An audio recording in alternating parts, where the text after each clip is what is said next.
শুভ সকাল, ঈদ মোবারক। সবাইকে ঈদের শুভেচ্ছা জানিয়ে শুরু করছি মেরিল মিল্ক সোপ বা রাঙা সকাল অনুষ্ঠানে।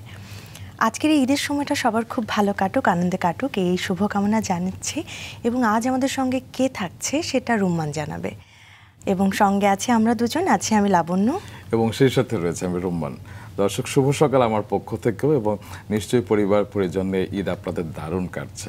আর সেই আনন্দের পাল্লা আরেকটু বাড়িয়ে তোলবার জন্য আজ ঈদের বিশেষ রাঙা সকালে আমরা আমন্ত্রণ জানিয়েছি এমন একজন বিশেষ অতিথিকে, যিনি ছোটবেলা থেকেই তারকা। শুধু তারকা বললে কম বলা হবে, তিনি সত্যিকার অর্থে একজন ভালো মানুষ, দর্শক থেকে সহকর্মী সবার প্রিয় মানুষ। কিন্তু তিনি কে বলুন তো কে? আচ্ছা, ক্লু দিচ্ছি। তার নামের সঙ্গে আমার নামের মিল রয়েছে, আর তার গুণের সাথে লাবণ্যর মিল রয়েছে। লাবণ্য নাচ করে, গান করে, আর তিনি নাচে, গানে, অভিনয় সহ বহুমুখী প্রতিভার অধিকারী এক অনন্য শিল্পী। লাবণ্য, ঈদ মোবারক। ঈদ মোবারক। কি সুন্দর করে, চমৎকার করে বলেছ, শুধু শুনলাম। অনেক অনেক ধন্যবাদ। তো তোমার তো একটু গুণ কীর্তন করলাম, তো সেটা নমুনা তো তোমাকে দেখাতেও হবে। চলো আজকে আমরা গানে গানে আমাদের অতিথিকে বরণ করে নিই। চলো, কিন্তু কোন গান গাইবো? তার তো অনেক জনপ্রিয় গান রয়েছে। অনেক জনপ্রিয় গান রয়েছে, কিন্তু যে গানটি তুমি গুনগুন করে গাও এবং যেটি আমি খুব শুনি, প্রায় আমরা মেকআপ রুমে শুনি, সেই গানটি আমার তো ভীষণ প্রিয় একটি গান, কিন্তু বুঝতে পারছি না আসলে তার মতো করে গাইতে পারবো কিনা। তুমি চেষ্টা করো, তোমার চেষ্টাই করি আমি। মন চেয়েছে মেঘ হয়ে ওকে দেব তোমারে জানালা, মন চেয়েছে মেঘ হয়ে ওকে দেব তোমারে জানালা, দেখবে তুমি, হায় দেখবে তুমি, প্রেমে হয়ে যাব আমি শ্রাবণ বরষায়, মন চেয়েছে মেঘ হয়ে ওকে দেব তোমারে জানালা। অনেক অনেক ধন্যবাদ। এত সুন্দর একটি গান আমি মনে হয় না গাইতে পেরেছি। চেষ্টা করেছো, সেটার জন্য তোমাকে অনেক ধন্যবাদ। এবং আমাকে এত বড় একটা ঈদ গিফট দিলে, তোমাকে আজকে গিফট দিয়েছি আমাদের অতিথিকে, তার সাথে আজকে আমরা অনেক ধন্যবাদ, আমি এতেই খুশি। চলো। হ্যাঁ দর্শক, আজ আমাদের অতিথি ছোটবেলায় নতুন কুড়ির চ্যাম্পিয়ন হয়েছিলেন যিনি, একবার নয় দুবার। তখন থেকে তিনি রয়ে গেছেন ভালোবাসার শীর্ষবিন্দুতে। তিনি একজন গুণী অভিনেত্রী, নৃত্যশিল্পী, সঙ্গীত শিল্পী, নাট্যকার, নাট্য নির্মাতা, মডেল, উপস্থাপক, লেখক, শিক্ষক, উদ্যোক্তা এবং শৌখিন চিত্রশিল্পী। হ্যাঁ দর্শক, তিনি আমাদের সবার প্রিয় অপরূপা রুমানা রশিদ ঈশিতা। চলুন আমরা তাকে শুরুতে স্বাগত জানাই। শুভ সকাল, ঈদ মোবারক। ঈদ মোবারক। ঈদ মোবারক। আসসালামু আলাইকুম, কেমন আছো? আমরা তো অনেক ভালো আছি, এবং আজকে আমার একটি স্বপ্ন পূরণ হলো। সেটি হচ্ছে কি, আপনাকে তো আমি চিনি 2 যুগের বেশি সময় ধরে, তবে ক্যামেরার সামনে আজকে আমরা আড্ডা দেব। আমি কিন্তু নার্ভাস, আর এত সুন্দর হয়েছে গানটা, মানে মনে হচ্ছে আমি ঈদের একটা উপহার পেয়ে গেলাম। অনেক ধন্যবাদ। থ্যাংক ইউ সো মাচ আপু। এটা আমাদের জন্য অনেক বড় একটি পাওয়া, আমার জন্য একটি বড় পাওয়া যে আপনার এই গান আপনার সামনে বসে আসলে গাইতে পেরেছি। আমার মনে এখানে একটা কথা বলা উচিত, এই গানটা লিখেছিলেন সোহেল আরমান, আর সুর করেছিলেন আমাদের ইব্রাহিম ভাই। তো আপনার সাথে আমার আড্ডা দেওয়ার খুব ইচ্ছা ছিল অনেক বছর ধরে। কারণ হচ্ছে, হয় না যে সবার তো গুণ থাকে, দোষ থাকে, আমরা দোষে গুণে মিলেই মানুষ, তবে এত সুশৃঙ্খল শিল্পী একটু বিরলই বটে। সুশৃঙ্খল বলছি এই কারণে, পাঞ্চুয়াল যেই ওয়ার্ডটা ইংরেজিতে আছে, বাংলায় যেটা সময়ানুবর্তী বলে, আপনাকে আমি কেন এই 4 দশকের ক্যারিয়ারে কেউ কখনো আপনাকে দেরি করতে দেখেন, একদম অন টাইমে সবসময়। এই বিষয়টি হয়তো দর্শক জানে কিনা আমি জানি না, আপনি কিভাবে এটা মেনটেন করেন? এটা কি আসলে বলা উচিত? আমি যে তোমাকে বললাম কিছুক্ষণ আগে, আমি আসলে 2বার আসলে অনেক দেরি করে গিয়েছিলাম।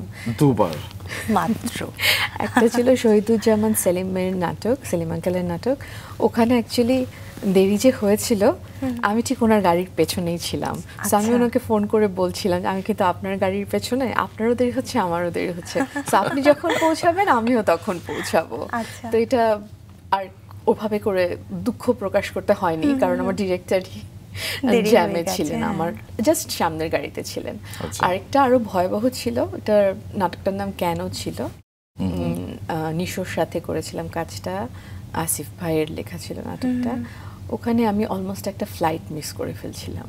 সেটি কেন? প্রায় ওটাও না আমি মানে আসলে দেখো রোমান, এত বছরের জীবনে আমি যত আগেই বাসা থেকে বের হই, জীবনে তো 2বার আমি একটা জ্যামে পড়তে পারি, মানে এটা তো আসলে কিছু করার নাই। সেই জ্যামটা আসলে লাকি যে রোমানা রশিদ ঈশিতাকে দেরি করাতে পেরেছিল, তবে ফ্লাইটটাকে মিস হয়েছিল। ফ্লাইট মিস হয়নি, আমি আসলে মানে দৌড় দিয়ে, রীতিমতো দৌড় দিয়ে প্লেনে গিয়ে উঠে, আর শুটিংটা ছিল প্লেন ছাড়ার সময় শুট হবে, প্লেন নামার সময় শুট হবে, আর চিটাগংয়ে কিছুটা শুট হবে। আচ্ছা, আমি একদম মানে চিটাগংয়ে যাওয়ার পথে কি অভিনয় করছিলাম, কি ডায়লগ বলছিলাম, আমি কিচ্ছু বলতে পারবো না। আমার পুরো টাইম খালি মনে ছিল আমি দেরি করে আসছি, আমি দেরি করে আসছি।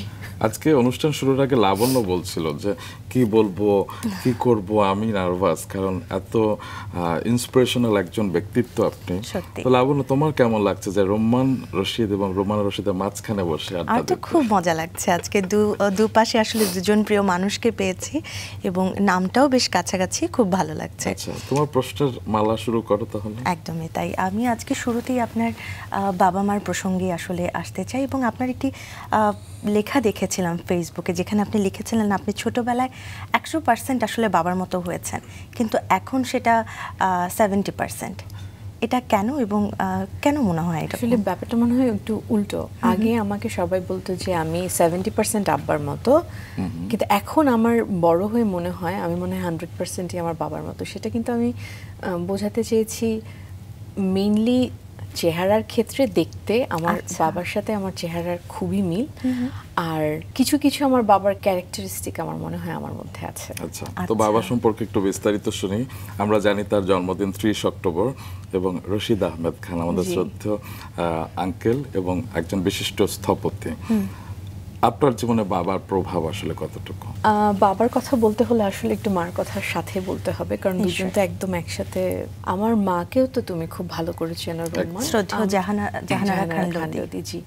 আমার মা হচ্ছেন গিয়ে খুবই ডিসিপ্লিনড একজন মানুষ, যে নিয়মের বাইরে কিছুই পছন্দ করতেন না।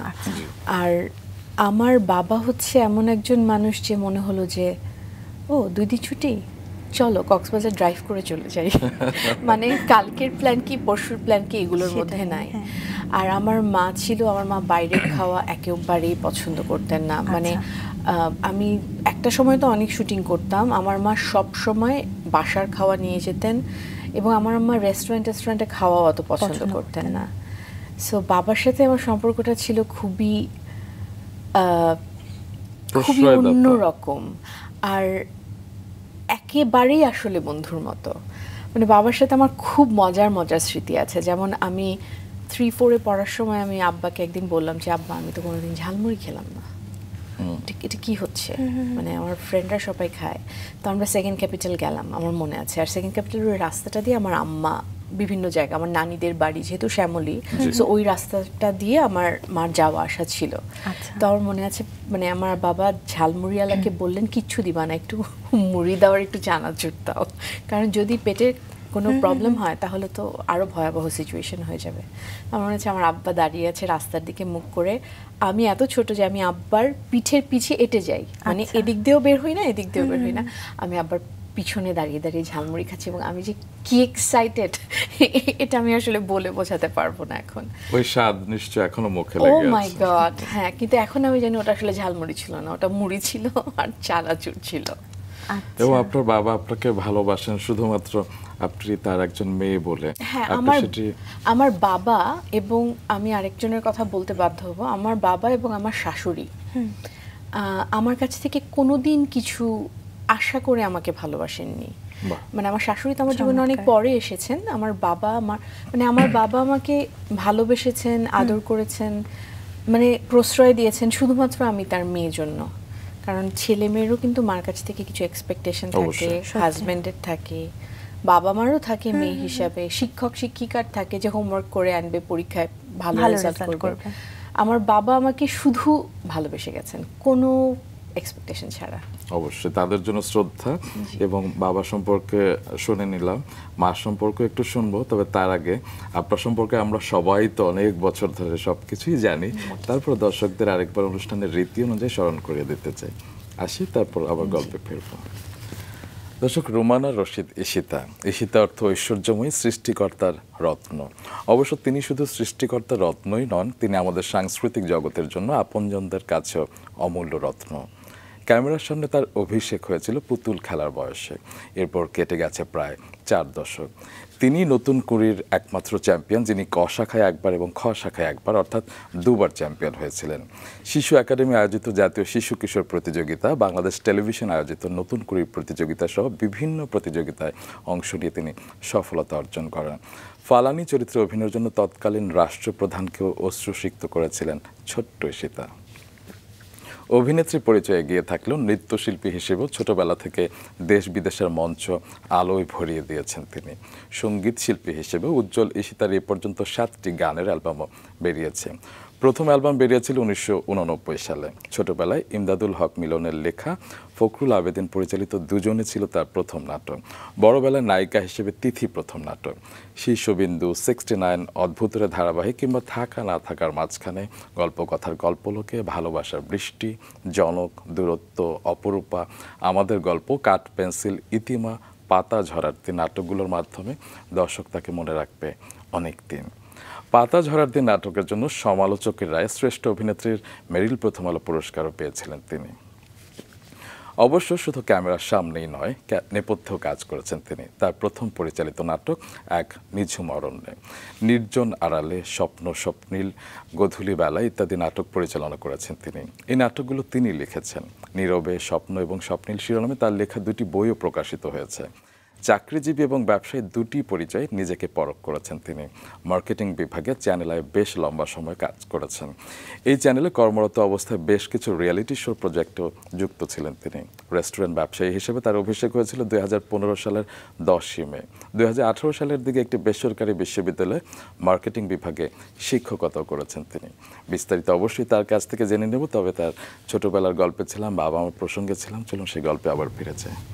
ঠিক বলেছে সবকিছু? সব ঠিক বলেছো, মানে এত সুন্দর করে বলেছো, অনেক ধন্যবাদ।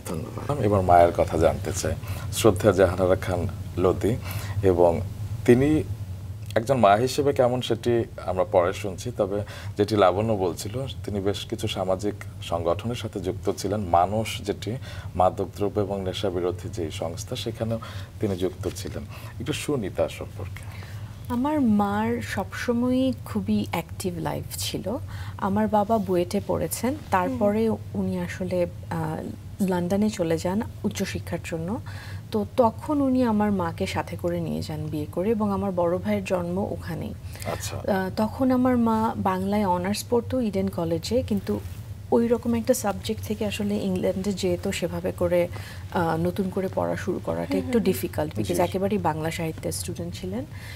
কিন্তু ওখানে আমি যখন অ্যালবাম দেখি এখন, তখন দেখি যে ওখানের বিভিন্ন অনুষ্ঠানে আমার বাবা সেট বানাতেন, মানে বাঙালিদের যে অনুষ্ঠান হয় ওখানে সেট বানাতেন, এবং আমার মা ওখানে বিভিন্ন ধরনের পারফরমেন্স করতেন, এবং রবীন্দ্রনাথের বিভিন্ন নৃত্যনাট্য, গীতি নৃত্যনাট্য, ওগুলো ওখানকার যারা ছিলেন ওনার বয়সী সমবয়সী তাদের সাথে মিলে ওই পারফরমেন্সগুলোর আয়োজন করতেন মানে অর্গানাইজার এবং কম্পোজার, মানে সব কিছু মেলানো একটা ভূমিকায় উনি ছিলেন। তারপর যখন উনি দেশে চলে আসেন, তখন আমার ভাই হয়ে গেছে অলরেডি।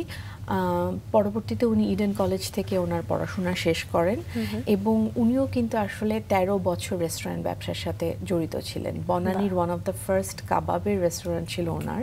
ওনার ওই দোকানটার নাম ছিল ফিয়েস্তা, এবং উনি একটানা 13 বছর খুবই দক্ষতার সাথে রেস্টুরেন্টটা চালিয়েছেন। তারপরে উনি মানুষের সাথেও প্রথম থেকেই জড়িত ছিলেন। মানুষ তো আমাদের দেশের একজন বরেণ্য ব্যক্তিত্ব, অরূপ রতন চৌধুরী, একজন অবশ্যই স্বনামধন্য প্রথম সারির ডাক্তার। উনি আমাদের ফ্যামিলি ফ্রেন্ড, এবং ছোটবেলা থেকে আসলে আমার পুরা পরিবারের চিকিৎসক উনি আর কি। ওনাকে নিয়ে অনেক মজার মজার গল্প আছে, যদি সময় আমি বলবো। আমি নিশ্চয় শুনতে চাই। না, এটা খুবই, আসলে আমি ডাক্তার অনেক ভয় পাই। আচ্ছা, আমি এই গল্পটা বলি এবং অনেককেই বলি, এবং এটা চিন্তা করলে আমার হাসি পায়। অরূপ আঙ্কেল আমাকে মানে কোক টোক খাইয়ে অনেক কিছু বুঝিয়ে টুঝিয়ে যতবারই ইঞ্জেকশনের সিরিঞ্জ আনে ততবারই আমি একটা লাভ দিই। আচ্ছা, এক পর্যায়ে আমি এমন জোরে ওনাকে ওনার হাতটা সরিয়ে দিলাম, যে ইনজেকশন ওনার হাতে ঢুকে পুশ হয়ে গেল। আল্লাহ। এটা তো আসলে অ্যানেস্থেটিক একটা। হ্যাঁ। তো উনি আমার আম্মাকে বললেন যে আজকে নিয়ে যান, আরেকদিন আসেন, বেশি দেরি করা যাবে না। আর নার্সের দিকে তাকিয়ে বললেন পেশেন্ট কয়জন, একটু বসতে হবে কিন্তু, কারণ উনি তো আসলে এটার নামনেস না গেলে করতে পারবেন না, পেশেন্ট দেখতে পারবেন। আরেকটা মজার গল্প আছে, সেটা হচ্ছে আমার জীবনের প্রথম অ্যাড। এটা হচ্ছে একটা টুথব্রাশের অ্যাড। আচ্ছা। অ্যাডের আগের দিন আমার দাঁত পড়ে গেল। হ্যাঁ, এখন ব্রাশের আর দাঁত নাই। সো ডিরেক্টর সাহেব চিন্তায় পড়ে গেলেন যে কি হবে। তো আম্মা আব্বা আমাকে নিয়ে অরূপ আঙ্কেলের চেম্বারে গেলেন। অরূপ আঙ্কেল বললেন কোনো প্রবলেম নাই, উনি একটা ফলস দাঁত বানিয়ে দিলেন আমাকে। আমি ওনার বানানো ফলস দাঁত পরে আমার লাইফের প্রথম অ্যাডটা করেছিলাম। চমৎকার কিছু স্মৃতি। একটু ভাইয়ের কথা শুনতে চাই। আপনি ভাইয়ের কথা বলছিলেন, আপনার ভাই আমেরিকায় থাকেন এবং তিনি পেশায় একজন কম্পিউটার ইঞ্জিনিয়ার। তার সম্পর্কে শুনে নিতে চাই। রাজীব রশিদ উনি ছোটবেলা থেকেই পরিবারের ভালো ছাত্র এবং গুড বয়। উনি গভর্নমেন্ট ল্যাবরেটরি স্কুলে পড়তেন, তারপরে উনি এ-লেভেলস করে আমেরিকায় চলে গিয়েছেন, ওখানেই লেখাপড়া শেষ করেছেন, তারপরে উনি ফেরেননি, ওখানেই কাজ করেন। আমার ভাই সবসময়ই খুবই একটু গম্ভীর ধরনের, আর আমার এই মিডিয়া অ্যাক্টিভিটির মধ্যে উনি মানে খুব পছন্দ করতেন, বাট তেমনভাবে জড়িত ছিলেন না। আমি যখন কম্পিটিশনগুলো করতাম, কম্পিটিশনের আগের দিন এক কোনায় দাঁড়িয়ে উনি আমার পারফরমেন্স দেখতেন এবং অ্যাকিউরেটলি কী কী ঠিক করা উচিত বলে খুব গম্ভীর হয়ে চলে যেতেন। মানুষ তো আমার চেয়ে 6 বছরের বড়, বাট মানুষ তো একটা বয়সে এসে আসলে গম্ভীর হয়। আমার যখন 6 বছর বয়স তখন ওর 12, তখনও গম্ভীর ছিল। আমার যখন 4 তখনও গম্ভীর ছিল, এখনও গম্ভীর। এখন আসলে গম্ভীর কিনা যায় না, তবে ফেসবুকে আপনাদের ছবি দেখে খুব ভালো লাগে। কিন্তু খুবই ভালো মানুষ, কিন্তু খুবই গম্ভীর একজন মানুষ। আর আমার ভাবি হচ্ছে গিয়ে যে কোনো জায়গায় বসলে খুব সুন্দর করে আপনার সাথে গল্প করবে, মানে যে কোনো একটা সিচুয়েশনে খুব সহজভাবে মিশে যেতে পারে। আমার ভাবি কথা বলতে পছন্দ করে, আত্মীয় স্বজনের সাথে, বন্ধু বান্ধবের সাথে ইন্টারাক্ট করতে পছন্দ করে। আমার ভাইও তাই করে, কিন্তু আমার ভাই আসলে মানে ওর নেচারটা ইন্ট্রোভার্ট। আচ্ছা, পরিবার নিয়ে আরো অনেক কিছু আমাদের জানবার আছে, সেগুলোর প্রসঙ্গে অবশ্যই আসবো আমরা। তবে শিল্পী ঈশিতাকেও একটু আবিষ্কার করতে চাই। আমরা শুনেছি যে 1986 সালের বিজয় দিবসেই তো আপনার প্রথম ক্যামেরার সামনে অভিষেক হয়েছিল, এবং সেটি শ্রদ্ধা আল মনসুরের একটি নৃত্য নাট্য অংশ মাধ্যমে, এবং তখন আপনার বয়স কি 6 বছর ছিল? হ্যাঁ, ডিসেম্বরে আমার 6 বছর বয়স। তো প্রথম ক্যামেরার সামনে দাঁড়াবার অভিজ্ঞতা কেমন ছিল? প্রথম ক্যামেরার সামনে দাঁড়াবার অভিজ্ঞতা একটু মিশ্র অভিজ্ঞতা ছিল, কারণ বিটিভি যে স্টুডিওতে শুটিংটা হচ্ছিল, খুব সম্ভবত 3 নম্বর স্টুডিওতে শুটিংটা হচ্ছিল, ওখানে আসলে কারো মা বাবাকে ঢুকতে দিল না প্রথমে। কোনো জানালা ছাড়া একটা অনেক বড় রুম, অনেক লাইট, সেখানে মাকে ঢুকতে দেওয়া হলো না। এবং ঢুকে আমি প্রথমে যেদিকে তাকালাম সেদিকে আমি দেখলাম অনেক বড় একটা হ্যান্ড পেইন্টেড রাক্ষস। গল্পটাই ওরকম ছিল যে মেঘকে রাক্ষস চুরি করে নিয়ে যাচ্ছে, এই জন্য বৃষ্টি হচ্ছে না, অনেক এই ধরনের কিছু একটা ছিল। কিন্তু তার কিছুক্ষণ পরেই আমরা দেখলাম যে আমার বয়সী যারা ছিল বা আমার চেয়ে আরেকটু ছোট যারা ছিল, তাদের মাদেরকে ঢোকার পারমিশন দেওয়া হলো, বিকজ আমি একমাত্র মানুষ ছিলাম না, অনেকেই ওখানে ঢুকে নার্ভাস হয়ে যাচ্ছিল, এবং বড়রা যারা ছিল তারা বুঝতে পারছিল, বাট মানে 7-8-এ পড়া বাচ্চারাও ছিল আর কি। আচ্ছা, তো মা ঢোকার পরে ইট ওয়াজ ওকে অ্যান্ড ফান। কিন্তু এমনি কেমন লাগতো এই যে ছোট্ট একটা মেয়ে, দুটো বেনি করেছে, হাসি হাসি মুখ, কপালে কিছু চুল পড়েছে, মা এবং নানির সাথেই, যদি আমি ভুল না করে থাকি, নানির হাত ধরেই শুটিংয়ে যাচ্ছেন বা রিহার্সালগুলো যাচ্ছেন, কেমন লাগতো দিনগুলোর কথা চিন্তা করলে? যখন এই ঘটনাগুলো ঘটছিল তখন আসলে ওভাবে করে অনুভব করিনি, কারণ হচ্ছে একটা আমাদের মতো যে কোনো একজন পরিবারের মানুষকে যদি জিজ্ঞেস করেন যে আপনি যখন প্রতিদিন সকালবেলা উঠে পিঠে ব্যাগ নিয়ে স্কুলে যেতেন, আপনার কেমন লাগতো, এটা কিন্তু ঠিকভাবে বলতে পারবে না, বিকজ এটা তার প্রত্যেক দিনের রুটিনের একটা পার্ট। বা 20 বছর চাকরি করার পরে হঠাৎ যদি কোনো বাবাকে গিয়ে জিজ্ঞেস করেন যে আপনি যে প্রত্যেকদিন অফিসে যান, আপনার কেমন লাগে, আমার জন্য ওটাই নর্মাল ছিল, ওটাই স্বাভাবিক ছিল। এত বছর ধরে, এত ছোটবেলা থেকে, আমি টিভিতে হয়তো গেছি 86 সালে, কিন্তু আমি কিন্তু 3 বছর বয়স থেকে নাচ শিখি। সো আমার জন্য আসলে তখন এই ব্যাপারটা খুবই নর্মাল ছিল। আর আমার অনেক বড় হওয়া পর্যন্ত অনেক বাইরের কোনো বন্ধু ছিল না। আমি যাদের সাথে মিশতাম তাদের সবার জীবনটাই আমার মতো ছিল, এবং আমার বদ্ধ ধারণা ছিল সবার জীবনই এমন। তবে যেটি আমি দর্শকদের জানাচ্ছিলাম যে আপনি একমাত্র নতুন করে চ্যাম্পিয়ন যিনি দুবার হয়েছিলেন, একবার ক শাখায় এবং খ শাখায়। আমি যদি ভুল না করে থাকি তখন আমি অনেক ম্যাগাজিন দেখতাম, কিশোর তারকা লোক এবং আরও অনেক পত্রিকা কাভারে আসতেন আপনি। মানে ছোটবেলা থেকেই আপনি তারকা, রাষ্ট্রপতি কাজ ছিল আপনার ফালানি অভিনয় দেখে। তো এরকম তারকা খ্যাতি কিংবা সবার মনোযোগের কেন্দ্রবিন্দুতে থেকে তো আসলে পড়াশোনা থেকে পিছিয়ে যাবার কথা কিংবা একটু মাথা ওলটপালট হয়ে যাবার কথা। আপনি কিভাবে নিজেকে সামলেছিলেন? কয়েকটা জিনিস বললে, মাথা ওলটপালট, পড়াশোনা থেকে পিছিয়ে যাওয়ার কথা। তো এই দুইটা জিনিস যদি আমি বলি, মাথা ওলটপালট হয়নি কারণ আমি যে বললাম আমার সাথে যারা ছিল, যাদের সাথে আমার বন্ধুত্ব ছিল, আমরা যারা মোটামুটি একসাথে বড় হয়েছি, তার মধ্যে শাওন, শ্রাবন্তী, তারিন আপু, আমি বললাম না, ওদের জীবনটাও যেহেতু একেবারেই ওরকম ছিল, আমার মোটামুটি মনে হতো যে এটাই নর্মাল। আর পড়াশোনা থেকে যদি পিছিয়ে যাবার কথা বলো রুম্মান, আমি ম্যাট্রিক, ইন্টারমিডিয়েট সব আমি ফার্স্ট ডিভিশন লেটার সহ পাশ করেছি, কিন্তু আমার ধারণা আমি যদি আমার ক্লাসের বাকি মেয়েদের মতো পড়ার সুযোগ পেতাম, আমি আসলে পড়ার সময়টা খুব কম পেয়েছি, পড়ার সুযোগ পেতাম, সিগনিফিকেন্টলি আমার রেজাল্ট অনেক ভালো হতো। অবশ্যই। কারণ যদি একটু কিছু আল্লাহ প্রদত্ত না থাকে তাহলে এত কম সময় পড়ে এতটা আসা সম্ভব না, এটা আমি এখন বুঝি। তখন মনে হতো যে আমি এত খারাপ স্টুডেন্ট কেন, আমি এত খারাপ স্টুডেন্ট কেন। কিন্তু তার মানেও কিন্তু এটা না যে আমি খারাপ স্টুডেন্ট মানে যে ফার্স্ট ডিভিশন মার্কস সব সময় নাই, তা না। কিন্তু আমার মনে হতো যে আমি যাদের সাথে যেরকম হতে চাই আমি এরকম না কেন, আমি ওদের মতো পারি না কেন। কারণ আমি এখন চিন্তা করে দেখি ওরা যে জিনিসটা 4 ঘন্টায় করেছে আমি হয়তো ওটা 1 ঘন্টায় করেছি। সো আমি যদি পড়াশোনার জন্য আরেকটু সময় পেতাম তাহলে আমার মনে হয় আমার রেজাল্টটা সিগনিফিকেন্টলি আরো ভালো হতো।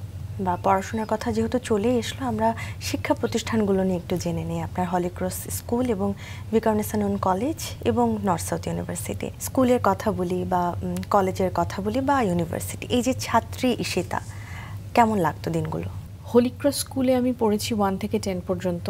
হলিক্রস স্কুলে এখনো যেমন আপনারা পড়েন দেখেন, তখনও হলিক্রস স্কুলে অনেক ডিসিপ্লিনড একটা অ্যাটমসফিয়ার ছিল। এবং যেহেতু আমি একটা খুব রেজিমেন্টেড লাইফ লিড করেছি ছোটবেলা থেকে, আমার এই ডিসিপ্লিনটা ভালো লাগতো। এবং হলিক্রস স্কুলের কিছু নিয়ম ছিল যেগুলো আমি অনেক স্কুলেই দেখি না। আমরা নিজেদের ক্লাস নিজেরা ঝাড়ু দিয়ে পরিষ্কার করতাম। সপ্তাহে 5 দিনের 5টা গ্রুপ ছিল। ওখানে আমাদের সাথে মন্ত্রীর মেয়েরাও পড়তেন, আবার খুব সরকারি কর্মকর্তা যার আর্থিক অবস্থা অত ভালো না তেমন পরিবারের বাচ্চারাও পড়তেন। এবং আমরা সবাই একসাথে ঝাড়ু নিয়ে ন্যাকড়া নিয়ে ক্লাস পরিষ্কার করতাম। আমার মনে হয় এটা না মানুষকে অনেক কিছু, এমন একটা জিনিস শেখায় যেটা আপনি বই পড়ে শিখতে পারবেন না, এবং এটার মনে হয় দরকার আছে। স্কুল জীবনের কথা বলবো যে ওটাও তেমনভাবে এনজয় করতে পারিনি, কারণ যখন আমি স্কুলে ছিলাম তখন অ্যাকচুয়ালি আমি জীবনের সবচেয়ে বেশি ব্যস্ত সময় কাটিয়েছি। আমি কলেজ বা ইউনিভার্সিটিতে এত ব্যস্ত ছিলাম না, আমি স্কুলে যত ব্যস্ত ছিলাম। কারণ প্রথমে আমি সবার মেয়ে ছিলাম, তারপর আমি সবার বোন ছিলাম। আর ততদিনে প্যাকেজ নাটক যেহেতু চলে এসেছে, আপনি দেখবেন যে এখনও না হাতে গোনা কয়েকজন আমাদের আর্টিস্ট আছেন যারা মার ক্যারেক্টার এবং বাবার ক্যারেক্টার করেন। একজন ব্যস্ত, এ সময় সবচেয়ে ব্যস্ত নায়কের স্কেজুল পাওয়া যতটা কঠিন, একজন ভালো বাবা বা মার ক্যারেক্টারের আর্টিস্টের স্কেজুল পাওয়া কিন্তু ঠিক ততটাই কঠিন। কারণ এত কিন্তু আসলে আমাদের মধ্যে গুণী শিল্পী এখনো আমরা পাচ্ছি না। সো স্কুলে আমি সবচেয়ে ব্যস্ত ছিলাম। ব্যস্ততার জন্য স্কুলটা যেভাবে করে এনজয় করার কথা ছিল ওভাবে এনজয় করতে পারিনি। কলেজের সময়টা খুবই কম ছিল। বিকারুন্নিসা কলেজে এসে আমার মনে হলো যে জীবনটা আসলে অন্যরকম। কারণ ইচ্ছা করলে এখানে ক্লাসের পিছন দিয়ে বের হয়ে যাওয়া যায়। এবং যেহেতু আমি হলিক্রস থেকে এসেছি, এই সাহস আমার কোনোদিন হয়নি। যারা ওখান থেকে বের হয়ে যেত তাদেরকে আমার কাছে সুপারম্যান, ব্যাটম্যানের মতো হিরো মনে হতো। আচ্ছা। এবং তাদেরকে আমি অ্যাডমায়ার করতাম, এবং আমি বাসায় এসে চিন্তা করতাম যে কোনো একদিন আমিও যদি এরকম সাহস করে বের হয়ে যেতে পারি, বাট সেটা কোনোদিনই হয় নাই। আর কলেজের টিচাররা অনেক স্নেহ করতেন। আর একটা কথা বলতেই হবে, আমাকে আসলে আমার সারা জীবনই যারা আমার শিক্ষক শিক্ষিকা ছিলেন সবাই আমাকে অনেক স্নেহ করেছেন, সবাই। এমন কারো নাম আমি বলতে পারবো না যাদের কাছ থেকে আমি আন্তরিকভাবে ভালোবাসা এবং স্নেহ পাইনি। আর ইউনিভার্সিটিতে তো আসলাম, 1 বছর ক্লাস করলাম, তারপর তো বিয়ে হয়ে গেল। আচ্ছা, বিয়ে হয়ে যাওয়ার পরে যেটা হলো, প্রথমবারের মতো আমি হাজবেন্ডের পারমিশন না, মানে আমার হাজবেন্ড আমাকে বাসায় এসে দেখে বলতো আজকে কি করেছো, তো ক্লাসে গেছি, গাড়িতে উঠে বাসায় চলে আসছি। তো উনি খুব অবাক হতেন, আর কিছু করিনি। তো উনি আমাকে বলতেন লিভ আ লিটল, ছেলে বন্ধু হোক মেয়ে বন্ধু হোক, একটু ঘোরো, একটু কফি খেতে যাও, এত অল্প কিছু করলে কিছু হবে না। তো আমার বলতে পারো যে সাহস হওয়া বা পাখা গজানো বলতে যেটা বোঝায় সেটা আমার বিয়ের পরে হয়েছে। বলছিলেন পাখা গজানোর কথা সেই ইউনিভার্সিটি লাইফের, সেখান থেকে আবার একটু পিছনে ফিরে যাই। স্কুল জীবনের কথা বলছিলেন, যখন আপনি সবচেয়ে বেশি ব্যস্ত ছিলেন, দুজনে যে নাটকটি, সেটি কোন ক্লাসে থাকা অবস্থায় করেছিলেন? মাত্র আমি ক্লাস 2-তে উঠেছি, মাত্র উঠেছি, মানে একদমই। আমি তো ডিসেম্বরে 86-এর ডিসেম্বরে সূর্য এলো ফিরে করলাম, একদমই 87-এর বিগিনিংয়ে। আচ্ছা, সেই নাটকে আপনি আফজাল হোসেন এবং শান্তা ইসলামের মেয়ের চরিত্রে অভিনয় করেছিলেন, এবং বড় হবার পর যে তিথি নাটকটি, জাহিদ হাসান ছিলেন আপনার সাথে নায়ক হিসেবে। তো সেই নাটকটি কবে করেছিলেন, মানে কোন ক্লাসে পড়তেন? ইন্টারমিডিয়েট পরীক্ষা দিয়ে। আচ্ছা, ইউনিভার্সিটির আগে। তারপর আপনি ছোটবেলা থেকেই তো আসলে দেশ বিদেশে অনেক নাচের অনুষ্ঠানে অংশ নিয়েছেন। প্রথম কবে বিদেশ গিয়েছিলেন মনে আছে? মনে আছে, প্রথম বিদেশ গিয়েছিলাম শিশু একাডেমি থেকে। এটা কসাকায় চ্যাম্পিয়ন হওয়ার পরপর। আচ্ছা, 89-এ চায়নায় গিয়েছিলাম। ওখানকার সরকারের আমন্ত্রণে শিশু একাডেমি থেকে আমাদের বড় একটা দল গিয়েছিল। আচ্ছা, তো 89-এ আরেকটি ঘটনা ঘটেছিল, আপনার প্রথম অ্যালবাম বেরিয়েছিল, এবং অ্যালবাম বের হওয়া তো অনেক বিশাল একটা ব্যাপার। তো একটা ছোট্ট একটা মেয়ের অ্যালবাম বেরোচ্ছে এবং পরবর্তীতে আপনার 7টি অ্যালবাম বেরিয়েছে। তো সে সময় যখন প্রথম অ্যালবাম বেরিয়েছিল, মামদভূতের ছানা এই নামেরই বোধহয় অ্যালবাম, তো কেমন ফিল হয়েছিল সে সময়? এই অ্যালবামটা বের হওয়ার আগে টোনাটুনি থেকে আমার তুষারকন্যা নামে একটা অ্যালবাম বেরিয়েছিল। টোনাটুনি যদি তোমার মনে থাকে, ক্যাসেট থাকতো আর বই থাকতো। সো ওখানে আমি তুষারকন্যার ক্যারেক্টারটা করেছিলাম। আচ্ছা, ওখানে কিছু ডায়লগ ছিল আর 2 লাইনের একটা গান ছিল। আচ্ছা, আর টোনাটুনি আপনার শিক্ষক ছিলেন আনিসুর রহমান তনু। জি, আমার মামদভূতের ছানার অ্যালবামটার সুরকার এবং সামগ্রিকভাবে আনিসুর রহমান তনু, উনি সবকিছু অ্যারেঞ্জ করেছিলেন। আচ্ছা, সো যখন তুষারকন্যার ওই প্রজেক্টটায় ছিলাম, আমাদের রিহার্সাল হতো জয়নাল আঙ্কেলের বাসায়। উনি মানে টোনাটুনির কর্ণধার ছিলেন। উনি আসলে বাচ্চাদেরকে, অনেক বাচ্চা আসতো, বাচ্চাদেরকে এত একটা ইন্টারেস্টিং এনভায়রনমেন্ট দিত। আচ্ছা, মানে ওনাদের সাথে গল্প করা, খেলা, ছোট ছোট খেলনা রাখা, মানে কার্টুন দেখানো টিভিতে, পুরো এক্সপিরিয়েন্সটাই একটা খুবই লাইভলি জার্নি ছিল। সো আমার মাথায় কাজ করছিল যে এরকম যে আমি গানের রেকর্ডিং করতে যাচ্ছি, জিনিসটা খুবই আনন্দদায়ক কোনো অভিজ্ঞতা হবে। এবং অভিজ্ঞতাটা মামদভূতের ছানার সময় আসলে খুব একটা খারাপ ছিল না। আমার জন্য মনে হয় 2 দিন স্টুডিও নিয়েছিলেন বা 3 দিন স্টুডিও নিয়েছিলেন। সবগুলা গান আমরা একদিনে রেকর্ডিং শেষ করে ফেলেছিলাম, কারণ যেহেতু আমার শিক্ষকই এই ক্যাসেটটার সার্বিকভাবে তত্ত্বাবধান করছিলেন। প্রতিটা গানই না আমার অনেক দিনের প্র্যাকটিস করা ছিল। সো এত বেশি প্র্যাকটিস করা ছিল যে একটা গান একবার 1 টেকে বা 2 টেকেই হয়ে যাচ্ছিল। আচ্ছা, অনেক দিনের প্র্যাকটিস যেহেতু ছিল, মনে আছে নিশ্চয়ই, একটু নমুনাটা দেখি। অনেক দিনের প্র্যাকটিস কিন্তু রুম্মান এই মানে মিলেনিয়ামের আগে, এটা তোমার বুঝতে হবে, মিলেনিয়ামের পর কিন্তু 24 বছর চলে গেছে ভাই। সো সেই সময়ের আসলে প্র্যাকটিসটা ছিল, আমরা শুনতে পারলে আমাদের জন্য ভালো লাগতো। কিন্তু আপনি আপনার শিক্ষকের কথা বলছিলেন, এবং তখন আপনি প্র্যাকটিস করছিলেন, যদি ভুল না করে থাকি প্রায় 13 বছর ধরে শিক্ষক ওমর ফারুকের কাছেই আপনি খেয়াল ওমর ফারুকের শিখেছেন। কাছে আমি ক্লাসিক্যালটা শিখেছেন। তারও অনেক আগে থেকে আমি আনিসুর রহমান তনু স্যারের তনু কাছে স্যারের কাছে শিখেছেন। এবং আমাদের দুজনেরই শিক্ষক কিন্তু ওমর ফারুক ছিলেন। আচ্ছা। বাহ। আনিসুর রহমান তনু কিছুদিন ওমর ফারুক ওনার কাছে গান শিখেছেন, এবং পরে আপনি ওস্তাদ সঞ্জীবদের কাছে 8 বছর গান শিখেছেন। সঞ্জীবদের কাছে শিখেছি। এবং নাচটাও আপনি ক্লাসিক্যাল শাস্ত্রীয় নৃত্যের উপরই করেছেন। জি, নাচের শুরুটা হচ্ছে আমার বুলবুল ললিতকলা একাডেমি থেকে। এখন তো ওনারা অনেক ভাগ করেছেন। বুলবুল ললিতকলা একাডেমিতে আমার নাচের শেখা শুরু। তার কিছু দিন পরেই আমি শিবলি মোহাম্মদের কাছে নাচ শেখা শুরু করি, এবং জাস্ট কিছুদিন আগে তো শিবলি স্যারের সাথে দেখা হলো। শিবলি স্যারও খুব মানে একটা খুব হৃদয় বিদারক ঘটনা তো আসলে ঘটে গেল, আমাদের সবার জন্যই দুঃখজনক।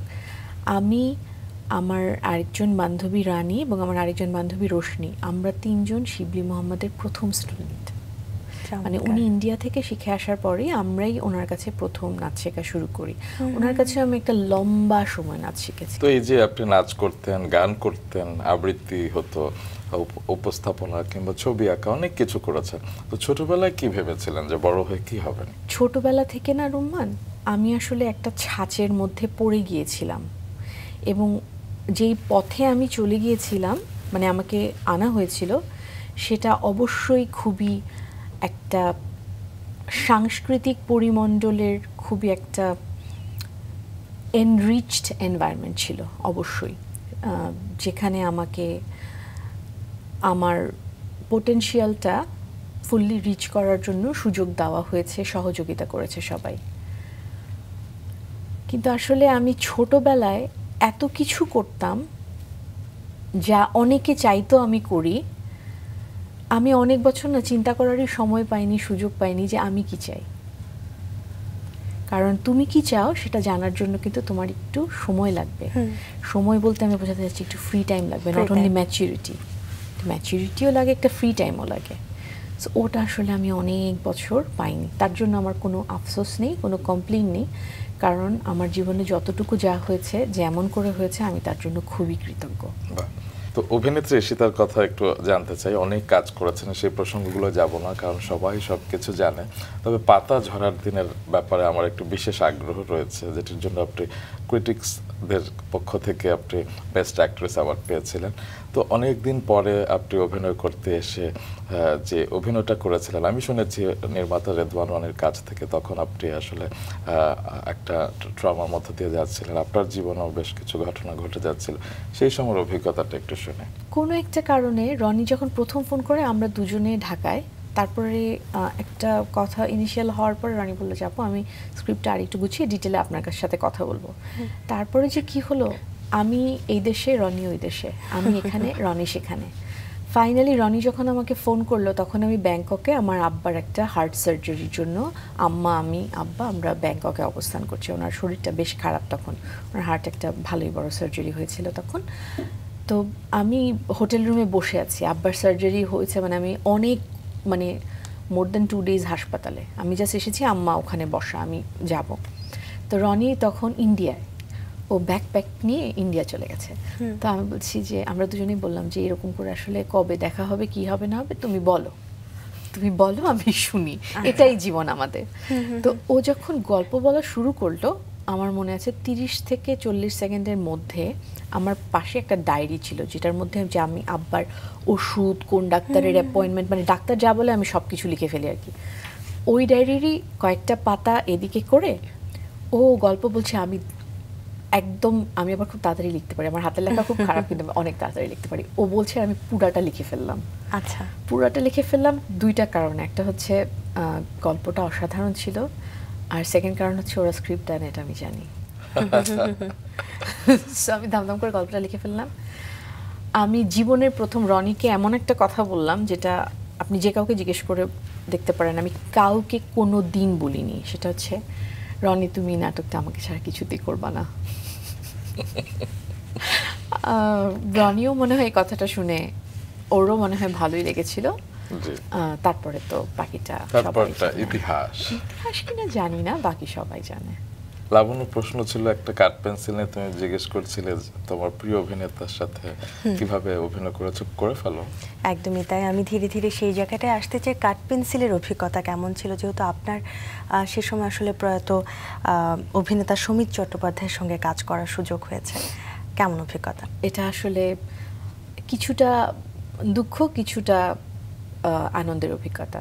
আচ্ছা। অবশ্যই একটা খুবই দারুণ একটা বিষয় ছিল যে সৌমিত্র চট্টোপাধ্যায়ের সাথে অভিনয় করার সুযোগ আমি পেয়েছি, সেই জন্য আমি আমাদের ডিরেক্টরের কাছে অবশ্যই কৃতজ্ঞ, এবং তার সাথে কিন্তু আমার খুবই ভালো সম্পর্ক আছে এখনো। কিন্তু তার উপরে আমার আসলে একটুখানি রাগও আছে, কারণ হচ্ছে গিয়ে নাটকটা আমি ডাবিং করিনি। আচ্ছা। এবং যেই স্টাইলে কবিতা বলা হয়েছে, অনেকগুলো কবিতার অংশ ছিল, যেভাবে নাটকের ডায়লগের ডেলিভারি দেওয়া হচ্ছে, ওটা একেবারেই আনএক্সেপ্টেবল। মানে আমি করতে পারিনি জন্য আমার জন্য অপেক্ষা করতে পারতেন, কারণ উনি যেদিন আমার বাসায় ওই সব টুলস নিয়ে আসলেন যে আজকে ডাবিং হবে, ওই দিন কিছুক্ষণ পরে আমি আমেরিকা যাওয়ার জন্য প্লেনে উঠবো। আচ্ছা। এবং উনিও হঠাৎ করে একটু ফোন করে চলে আসলেন, বললেন যে আপু 3-4টা লাইন। তো আমি বললাম যে আর আমি 2টা বাচ্চা নিয়ে রওনা দিচ্ছি, হ্যাঁ আমি যেভাবে যা হোক অসুবিধা নাই, আচ্ছা আমি করে দেব। এবং তারপরে আমি দেখলাম অলমোস্ট 60% ডাবিং করতে হবে। তারপর আমি বললাম যে দেখো একটু ওয়েট করো, আমি তো চলেই আসবো, তারপরে করি। কিন্তু তারপরে আমি দেখলাম যে ঈদে অনেক হয়ে গেল। আসলে এত এক্সপেকটেশন ছিল কাজটা থেকে, সেখানে ডাবিংটা আমাকে দিয়ে করালেই মনে হয় ভালো হতো। আসলে সব কাজের এক্সপেকটেশন সব সময় পূর্ণ হয় না, তারপরও কিছু স্মৃতি থেকেই যায়। সৌমিত্র চট্টোপাধ্যায়ের সাথে আপনাকে এক ফ্রেমে আমরা দেখেছি, এটি আমাদের জন্য অনেক বেশি আনন্দের। আরেকটা আমার কাছে এটা সবচেয়ে খারাপ লাগে যে যাকে দিয়ে ডাবিংটা করিয়েছেন উনিও অনেক গুণী একজন অভিনেত্রী, কিন্তু ওনার সাথে আমার গলার স্বর থেকে শুরু করে মানে বাচনভঙ্গি, স্টাইল কিছুই মেলে না। আরও একটি কাজের জায়গায় আসবো, চলচ্চিত্র। সেখানে আপনি প্রয়াত আব্দুল্লাহ আল মামুনের বিহঙ্গ চলচ্চিত্রে কাজ করেছেন, কেমন অভিজ্ঞতা? বিহঙ্গর অভিজ্ঞতাটা আসলে আমার জন্য খুবই ডিফারেন্ট ছিল, কারণ হচ্ছে সিআরপি যেখানে এই রিহ্যাবিলিটেশন সেন্টারটা, ওখানে আমি আসলে সিনেমার শুটিং ছাড়াও বহুবার গিয়েছি। গিয়ে যেই মেয়েটার ক্যারেক্টারটা আমি করেছি, ও তো আসলে একজন সত্যিকারের মানুষ, তো ওর কাছ থেকে আসলে আমি অনেক কিছু, ওর ম্যানারিজম, ওর বসা, ওর মুখ দিয়ে ছবি আঁকতো, মুখ দিয়ে ছবি আঁকার স্টাইল, যতটুকু পেরেছি ওটুকু আমি রপ্ত করার চেষ্টা করেছি। আর সিনেমা তো আগে কখনো করিনি, তারপরেও কখনো করা হয়নি। হ্যাঁ, অবশ্যই সিনেমার একটা অনেক বড় পরিসরের ব্যাপার, আয়োজন থেকে শুরু করে সবকিছু অন্যরকম। So it was a lovely experience. এটি আমাদের অনেক হতাশার বিষয়, আমার এবং লাবণ্যর, এবং আশা করি দর্শকদেরও, যে আপনি এই দীর্ঘ ক্যারিয়ারে চলচ্চিত্রে অভিনয় করেননি কেন, কিংবা মঞ্চেও আপনাকে আমরা পাইনি, এর পেছনে কারণ কি? চলচ্চিত্রর ব্যাপারটা হচ্ছে গিয়ে, আমরা কিন্তু আসলে যখন আমাদের বয়স যাই হোক, আমরা যখন আসলে মোটামুটি ভালো কাজ করি, এটাকে কিন্তু তুমি 90s বলবা, হ্যাঁ 90s থেকে 2000 এর পরে 2010, 15 এইটুকু তুমি ধরতে পারো, যখন আমরা আসলে যদি 90s এর দিকে বলো, তখন কিন্তু চলচ্চিত্র আসলে এখনকার মতো হতো না। তখন কিন্তু তুমি একটা হাওয়া পাওনি, মাঝখানে কিন্তু আসলে একটু অন্যরকম জিনিস আমরা একটু বেশি দেখেছি। তখন আমার মেইন স্ট্রিম চলচ্চিত্র কিন্তু অফার আসতো, কিন্তু ওটা তখন আসলে কনসিডারেশনের মধ্যেই আমরা ধরতাম না যে এটা মানে একটা কনসিডারেশনে আনা যায়। হ্যাঁ, আর পরবর্তীতে যতটুকু আমি অফার পেয়েছি, আমার আসলে সেভাবে পছন্দ হয়নি ক্যারেক্টার, সেই জন্য করা। তার মানে এখন মনের মতো চরিত্র পেলে এবং সবকিছু মিলে গেলে আপনি করতে চান? অবশ্যই, কারণ এখন তো গল্প নির্ভর, অভিনয় নির্ভর কাজের দিকে আমি দেখতে পাচ্ছি যে সবারই আগ্রহটা বেশি। বাহ।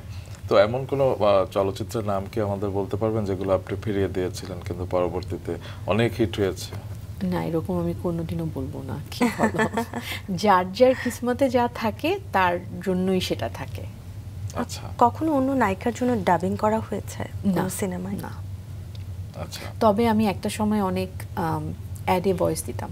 আচ্ছা, সেটা ছোটবেলায় তুমি যাদের যেই বাচ্চার ভয়েস শুনবা, ছেলে হোক মেয়ে হোক, মোটামুটি ওটা আমার ভয়েস ছিল ধরে নিতে পারো। আচ্ছা, তো এই ভয়েস দেওয়ার বিষয়টা কিভাবে রপ্ত করেছিলেন? কেমন করে জানি হয়ে গেছে রুম্মান, ওভাবে করে আসলে মানে তুমি যেমন আস্তে আস্তে বড় হয়েছো, বড় হয়ে তুমি চিন্তা করেছো হ্যাঁ আমি তো স্কুলের সব ফাংশনে পার্টিসিপেট করতাম আর আমার তো এদিকে খুব ঝোঁক আছে, তাহলে আমি ফিউচারে ক্যারিয়ারটা এইদিকেই নিব। আমার ক্ষেত্রে আসলে একেবারেই ব্যাপারটা ওরকম ছিল না।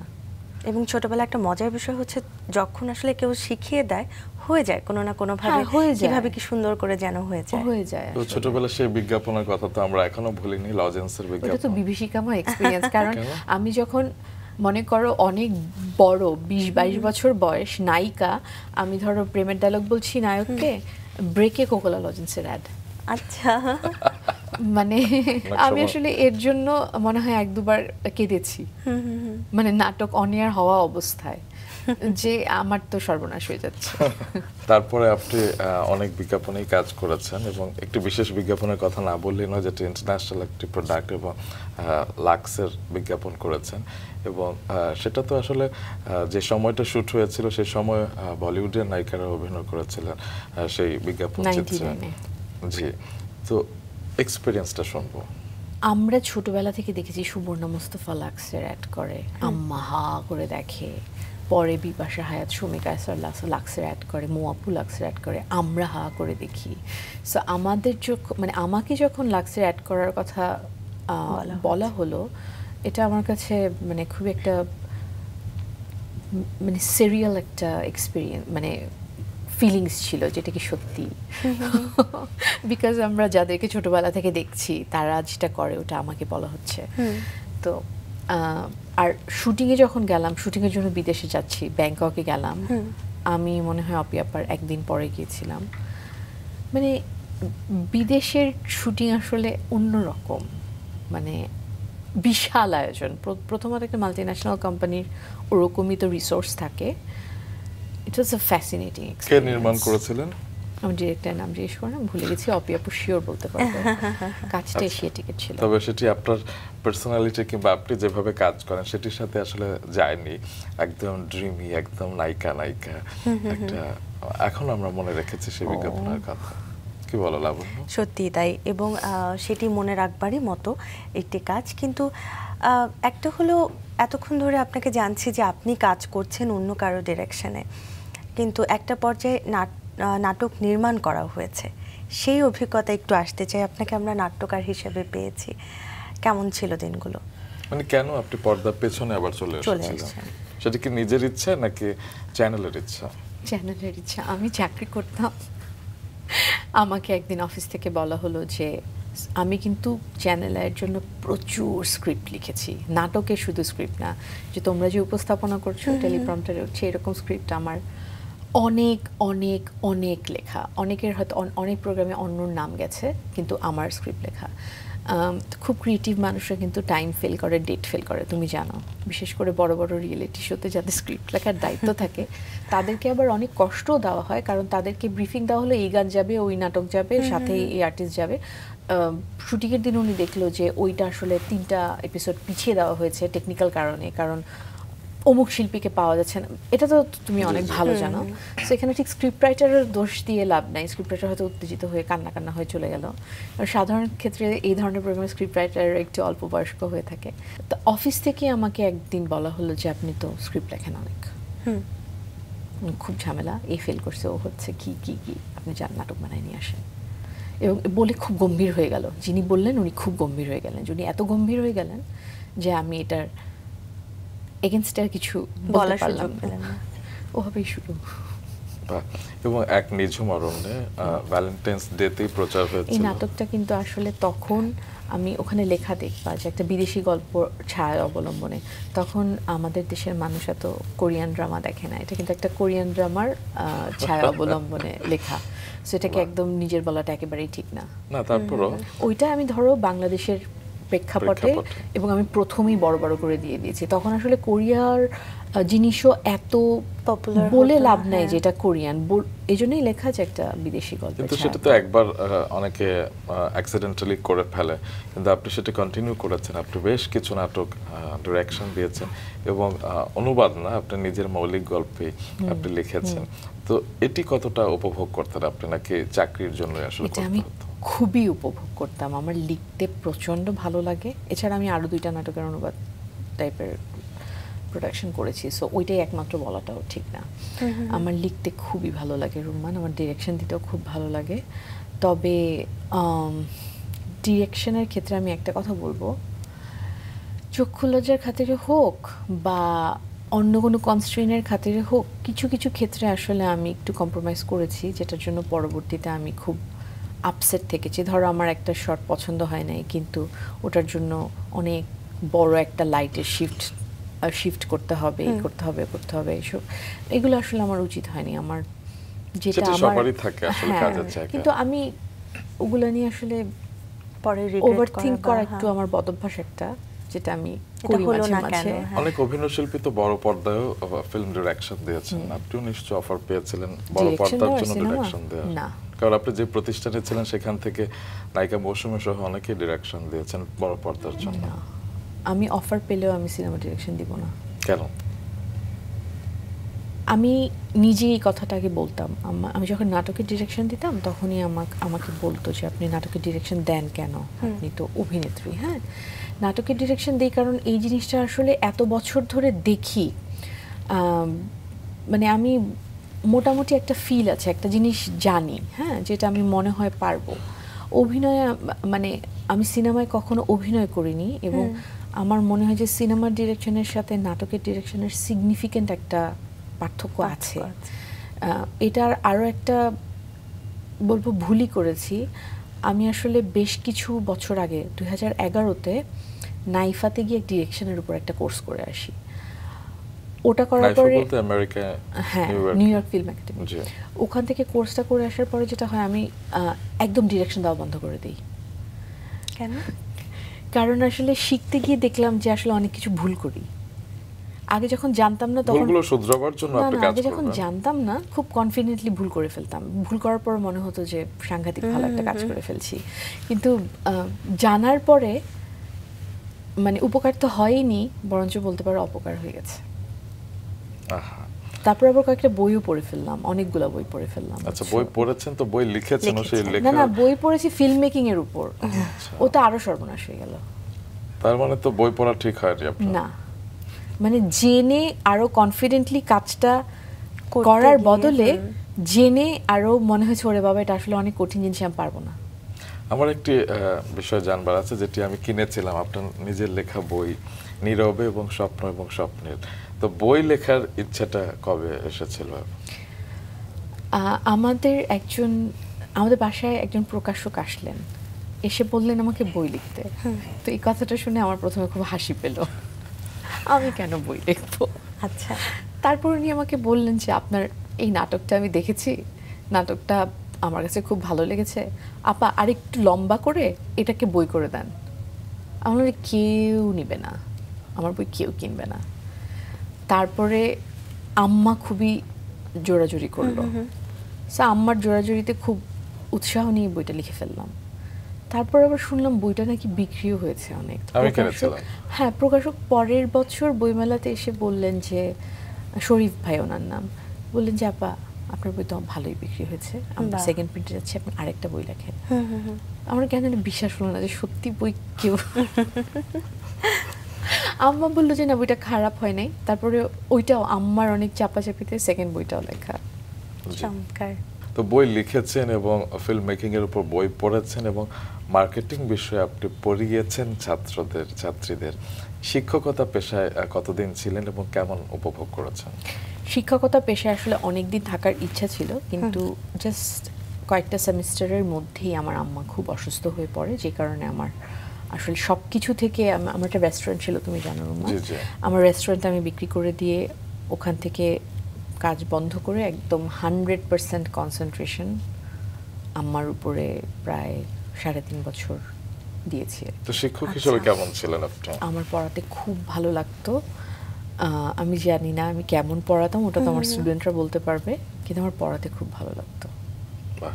ভবিষ্যতে কি আবার শিক্ষকতা পেশায় যুক্ত হতে চান? ইচ্ছা আছে। তুমি কি জানো আমি কিছুদিন ক্লাস 5-এরও টিচার ছিলাম।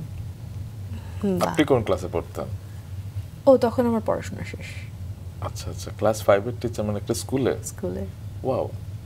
বাহ, এই অজানা তথ্যগুলোই কিন্তু আজকে জানতে কারণ চাইছিলাম। তখন আমার বাচ্চা অনেক ছোট ছিল, মানে খুবই ছোট ছিল। আচ্ছা। তো তখন আমার পক্ষে আসলে কোনো বড় কাজে যাওয়া সম্ভব না। শুটিং তো নাই, কারণ শুটিং তো তুমি জানো সকালে শুরু হলে কখন শেষ হবে উই ডোন্ট নো। আর অফিসের একটা ইয়ে থাকে। তো আমি পার্ট টাইম টিচার ছিলাম, গ্রেড 5-এ পড়াতাম আমি, মানে 2 ঘন্টার জন্য যেতাম, বাসার খুব কাছে। আমার আসলে বসে থাকতে ভালো লাগে না। কাজের জায়গাটা নিয়ে কথা বলছিলাম এবং বিভিন্ন রকম অভিজ্ঞতার কথা শুনছিলাম যে আপনি শিক্ষক হিসেবে ক্লাস 5-এর বাচ্চাদেরকেও পড়িয়েছেন। আচ্ছা, কি খুবই পড়াতেন? অল্প দিন। কোন বিষয় আমি পড়াতেন? ইংলিশ গ্রামার পড়াতাম। বাহ, এটা অন্যরকম একটা অভিজ্ঞতা, এই যে নিজের মেয়ের বয়সী হয়তো কাউকে পড়াচ্ছেন, কেমন লাগতো না, তখন? তখন এটা অনেক আগের কথা। তখন আমার ছেলের বয়সী 2 বা 2.5 ছিল। আচ্ছা, তাহলে তো আরো একটা অন্যরকম অভিজ্ঞতাও হয়েছে আপনার। কিন্তু রেস্টুরেন্টের কথা একটু শুনতে চাই। 2015 সালে আপনি রেস্টুরেন্টের অভিষেক করিয়েছেন। সেটা কেমন আসলে অভিজ্ঞতা? সেটা কেন হয়েছে, কি ভেবে আসলে Why করেছেন? not? আপনার আমার রেস্টুরেন্টের নাম? রেস্টুরেন্টের নাম ছিল ওয়াই নট। আচ্ছা, তখন আসলে আমি চ্যানেলায় কাজ করি এবং চ্যানেলায় কাজ করতে আমার অসম্ভব ভালো লাগে। কিন্তু আমরা যারা ক্যামেরার সামনে পেছনে বা প্রতিষ্ঠানে কাজ করি, আমরা সবাই জানি যে একটা ব্যাংকে যতই কাজের চাপ থাকুক, রাত 8টার মধ্যে তো উনি বাসায় যাবেন। আমাদের অফিসটা সাধারণত, মানে এটা এজেন্সি হোক বা চ্যানেল হোক, কোনোদিন সকাল 6টায় শুরু হবে, কোনোদিন দুপুর 12টায় শুরু হবে, কিন্তু শেষ যে কখন হবে সেটা এটা একটা রহস্য। তো আমি দেখছিলাম যে আমার ছেলে বড় হয়ে যাচ্ছে, আমি তো আসলে কি করছি। তো এই জন্য আমি চিন্তা করলাম যে আমার এমন কিছু করা উচিত যেটা আমি ব্যস্ত থাকবো কিন্তু টাইমটা আসলে আমার সময় অনুযায়ী হবে। আমি আসলে চ্যানেলে কাজ করতে খুবই স্বাচ্ছন্দ্য বোধ করতাম, কারণ ওখানে সাগর আঙ্কেল, শাইক আঙ্কেল সবাই আসলে আমাকে একদম খুবই স্নেহ করতেন। কিন্তু আমি আসলে বাসার কথা চিন্তা করে, মেইনলি আমার বাচ্চার কথা চিন্তা করে, আর তখন আমি কনসিভও করি আমার মেয়েকে। সো যেহেতু 2টা বাচ্চা চলে আসবে, তখন এটা চিন্তা করি আমি জবটা ছেড়ে বিজনেসে যাই। আর যেহেতু আমার মা মোটামুটি রেস্টুরেন্ট বিজনেসটা বুঝতেন, আমিও ছোটবেলা থেকে আমার মাকে এগুলো দেখে বড় হয়েছি, সেজন্য ভাবলাম যে রেস্টুরেন্ট বিজনেসটাই। এখন কি নতুন কোনো ব্যবসায় যুক্ত হতে চান কিংবা কোনো পরিকল্পনা রয়েছে? রুম্মান আম্মা চলে যাওয়ার পরে আসলে আমি 1 বছর কিছুই করিনি। এটা হচ্ছে গিয়ে 1 বছর কয়েক মাস গেছে। আমি আসলে আস্তে আস্তে এখন একটু চিন্তা করছি যে হয়তো কিছু শুরু করব, কারণ আলহামদুলিল্লাহ আমার বাচ্চারাও একটু বেশ বড় হয়ে গেছে, একজনের 14, একজনের 8, মানে আগের মতো অতটা আমার হেল্প লাগে না। এবং সবাই তো তোমরা জানো স্কুল থেকে ফিরতে 3টা 3:30 হয়ে যায়। তো আমি সকাল থেকে 3টা পর্যন্ত, কিন্তু 3:30 পর্যন্ত একটা লম্বা সময়, যেটা আমি এখন অন্য কোনো খাতে ব্যয় করতে পারি। এবং সেই খাতগুলো নিয়ে আমি একটু শুনতে চাই। আমরা মানে আমরা যারা রোমানুর রশিদ ঈশিতার ফেসবুক ফ্রেন্ড, তারা দেখি যে 2021 সাল থেকে বিশেষ করে চিত্রশিল্পী ঈশিতার একটা অভিষেক হয়েছে। ছোটবেলা থেকেই হয়তো আঁকতেন, কিন্তু আমরা দেখতে পাচ্ছি 2021 থেকে অদ্ভুত ওয়াটার কালার পেইন্টিং, এবং সবগুলা দেখে আমরা সবাই বলি ওয়াও। তো প্রদর্শনী করবার কোনো ইচ্ছে রয়েছে কিনা, কারণ সবাই তো দেখতে পাচ্ছেন আপনার ছবি। আমি কখনো ছবি আঁকা শিখিনি কোথাও, আর ছবি আঁকতে ছোটবেলা থেকে আমার ভালো লাগে। আর আমার মনে হয় আমি যতটুক যা করেছি সব কিছুর পেছনে আমার আম্মার অনেক অনুপ্রেরণা ছিল। আমার আম্মার যদি অনুপ্রেরণা থাকতো ছবি আঁকার ক্ষেত্রে, তাহলে হয়তো আমি ওই যে যেমন ক্লাসিক্যাল নাচ, ক্লাসিক্যাল গান শুনেছি, এরকম ক্লাসিক্যাল পেইন্টারের কাছে পেইন্টিং শিখে একটা প্রপার ট্রেনিং পেতাম। ফিউচারে ছবি আঁকার এক্সিবিশন করার জন্য যতটা ভালো ছবি আঁকতে হয়, আমি মনে হয় এখনও অতটা ভালো ছবি আঁকি না। যদি কখনো ওরকম ছবি আঁকতে পারি, কারণ আমি প্রচুর মিউজিয়ামে ঘুরি রুম্মান, সো ভালো ছবি আমি আঁকতে পারি না, কিন্তু ভালো ছবি আমি প্রচুর দেখেছি এবং আল্লাহ যদি তৌফিক দেয় প্রচুর দেখব। আর আমি ওই যে জায়গায় যেতে পারি নাই এখনো, ওরকম আমি কিনোকুনিয়া বলে একটা দোকান আছে ব্যাংককে, তুমি তো নিশ্চয়ই জানো, বইয়ের দোকান। ওখান থেকে আমি এত মোটা মোটা পেইন্টিংয়ের বই কিনি, বড় বড় পেইন্টারদের, এবং ঘন্টার পর ঘন্টা একটা পেজের দিকে তাকিয়ে থাকতে কেন জানি আমার অসম্ভব ভালো লাগে। সো আমি ওনাদের সাথে অবশ্যই কম্পেয়ার করছি না, আমার আজকের ছবির সাথে কম্পেয়ার করে বলি যদি আমি এর চেয়ে একটু উন্নতি করতে পারি ভবিষ্যতে দেখা যাক। একটা মানুষের কতগুলো আসলে ভালো দিক থাকতে পারে সেটাই দেখছি এবং সেটাই আসলে মুগ্ধ হয়ে শুনছি। এবং আরও একটা ভালো অভ্যাসের কথা দর্শকদের জানাতে চাই, আপনার বই পড়ার খুব অভ্যাস রয়েছে ছোটবেলা থেকে, যেটি আপনি বলছিলেন। এটা আসলে একটা মানুষকে কতটুকু ঋদ্ধ করে আপনার আসলে কি মনে হয়? এখানে আমি না সুবর্ণা মোস্তফা বা আমাদের সুবর্ণা আন্টি অনেক আগে একটা ইন্টারভিউতে একটা কথা বলেছিলেন, ওই কথাটা আসলে আমি এত বিশ্বাস করি এবং ওনার কথাটাই আমি আবার নতুন করে বলতে চাই। একজন অভিনেত্রী বা অভিনেতার জন্য বই পড়াটা খুবই জরুরি, কারণ আপনি যখন একটা স্ক্রিপ্ট পড়েন, স্ক্রিপ্টে যদি লেখা থাকে যে, আমি ঠিক ওনার মতো করে বলার চেষ্টা করছি, আপনি যদি দেখেন যে ওখানে লেখা আছে যে একজন নারী বা একজন তরুণী একটি পথ দিয়ে হেঁটে যাচ্ছে, আপনি স্ক্রিপ্ট পড়ে কিন্তু আপনি বুঝবেন যে উনি একটি পথ দিয়ে হেঁটে যাচ্ছে, কিন্তু আপনার যদি বই পড়া থাকে যথেষ্ট, আপনি ওই পথের বেছানো নুড়িগুলো দেখতে পাবেন চোখ বন্ধ করলে, পাশের ঘাস, শুকনো ঘাস বা সবুজ ঘাস দেখতে পারবেন, পরের সিকোয়েন্সটা যেভাবে লেখা তার উপর ভিত্তি করে এই সিকোয়েন্সের এই পথে হেঁটে যাওয়ার মধ্যে আপনি আকাশের রং থেকে শুরু করে প্রজাপতির ওরা সব কিছু দেখতে পাবেন। কিন্তু এই কল্পনার শক্তিটা কিন্তু আপনাকে সিনেমা বা টিভি থেকে আপনি যেরকম করে পাবেন বই থেকে অন্যভাবে পাবেন, কারণ আমরা টেলিভিশনে না আরেকজনের রিয়ালিটিটা দেখি, আমি যখন বই পড়ি আমি কিন্তু আমার পারিপার্শ্বিক রিয়ালিটিটা নিজে তৈরি করে নিই। এটা মনে হয় পরিশীলনের সাথে সাথে আরো ভালো হয়, আরো নিখুঁত হয়। আমার কথা না, আমি বহু বছর আগে সুবর্ণা মোস্তফাকে এভাবে বলতে শুনেছি। এটি যে আপনি নিজের ভিতরে নিয়ে নিজে আয়ত্ত করেছেন, মনে রেখেছেন, এটিও তো অনেক বিশাল কিছু। কারণ আমাদের প্রিয় সুবর্ণা মোস্তফাও হয়তো কারো কাছ থেকে শুনেছিলেন, কিংবা হতে পারে তার নিজের কথা। এভাবেই আসলে আপনারা একজনের আলো আরেকজনকে ছড়িয়ে যাচ্ছেন। যেটি আপনি বলছিলেন যে সকাল থেকে দুপুর 3টা পর্যন্ত হয়তো সেভাবে কোনো কাজ থাকে না, তবে আপনার তো বসে থাকবার কথা না, আপনারকে দেখে মনে হয় যে ব্যস্ততাই সুস্থতা, এবং আরো বেশ কিছু বিষয় নিয়ে জানবার আছে। ছাদ বাগান, আপনি অসাধারণ একজন কৃষানী এবং সেটি শাকসবজি থেকে শুরু করে ফুলের এত সুন্দর সুন্দর ফুল, সেগুলো নিয়ে একটু শুনি যে কার অনুপ্রেরণায় সেটি করলেন। আমার মা, নানি, দাদি সবাই ফুলের বাগান করতো। তো আমার যেন কেন ফুলের চেয়েও না সবজি বাগান করতে বেশি ভালো লাগে। আমার মনে হয় যে একটা জিনিস মানে একদম শুরু থেকে শেষ পর্যন্ত নিজের হাতে করার মধ্যে মনে হয় অন্যরকম একটা আনন্দ আছে। এটা আসলে কার অনুপ্রেরণা থেকে আমি বলতে পারবো না, এটাও ঠিক না। আসলে আমি যখন থেকে মাটি ও মানুষ দেখি, আমার কোনো বন্ধুরা ওই বয়সে ধৈর্য ধরে মাটি ও মানুষ দেখতে, এটা আমার বিশ্বাস হয় না। আমার মনে আছে আমি চ্যানেল আইতে থাকতে শাইক আঙ্কেল কারোর সাথে কথা বলছিলেন, আমি হঠাৎ করে বলে উঠলাম, হ্যাঁ এখন ওনার ওখানে মুসুরির ডাল চাষ করা উচিত। তো উনি আমার দিকে তাকে বলে, এটা কেন বললাম? এটা তো একটা নাইট্রোজেন যাওয়ার কথা। উনি বলে, এটা তুমি কেন জানলা? আচ্ছা, কারণ আপনি না একটা প্রোগ্রামে বলছিলেন। এখানে তার সার্থকতা। হ্যাঁ, আমার আসলে আই ডোন্ট নো, আমার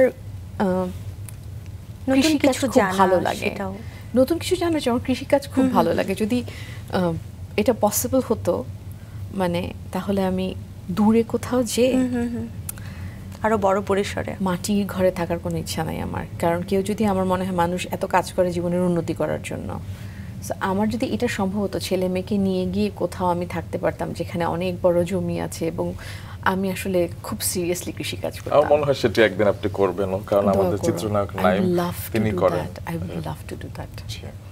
তবে আপনার যেটি আমি শুনছিলাম যে শাকসবজি কিংবা ফুলের বিষয়গুলো, সেখানে তো আপনি প্রাণ সঞ্চার করেন। হ্যাঁ, কিন্তু আরো কিছু বিষয় আছে, আমরা দেখেছি যে হাতে কাজেও আপনি পারদর্শী। আপনি উল দিয়ে খুব সুন্দর সুন্দর সোয়েটার হোক কিংবা জামা হোক তৈরি করেন।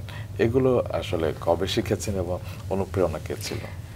প্রথমে শিখেছি হোলি ক্রস স্কুলে, বিকজ হোলি ক্রস স্কুলটা হচ্ছে গিয়ে এমন একটা জায়গা যেখানে একটা মেয়েকে, এটাকে আপনি অনেক নেগেটিভলিও দেখতে পারেন, পজিটিভলিও দেখতে পারেন।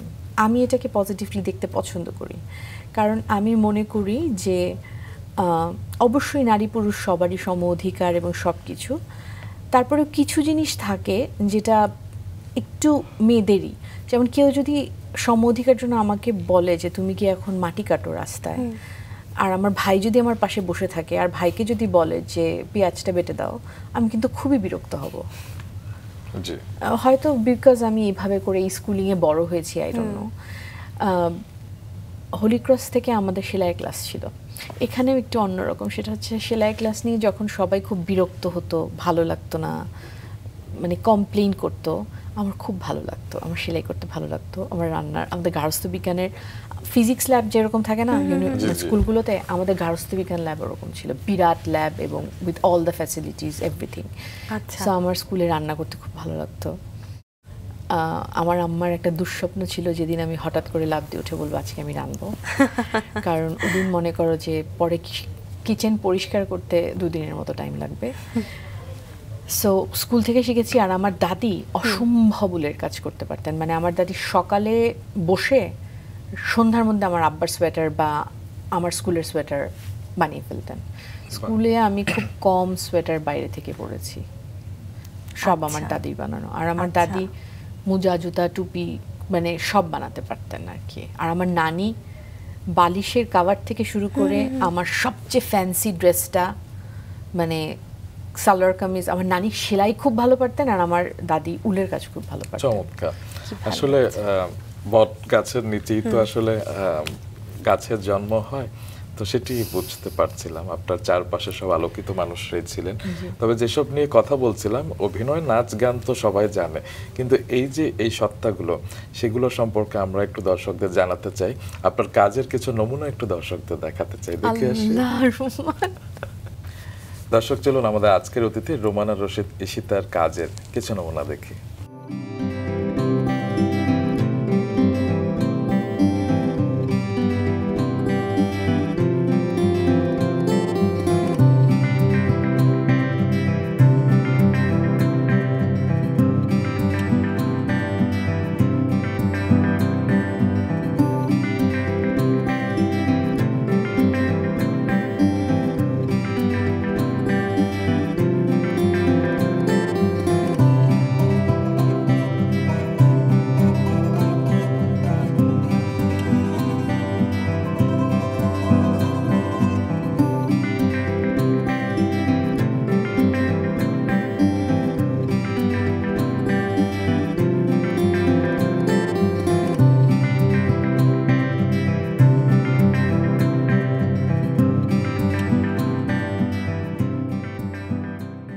অসাধারণ। লাবণ্য, তুমি কি আগে দেখেছিলে? আমার আগে দেখার সুযোগ হয়নি, কি ভালো লাগলো।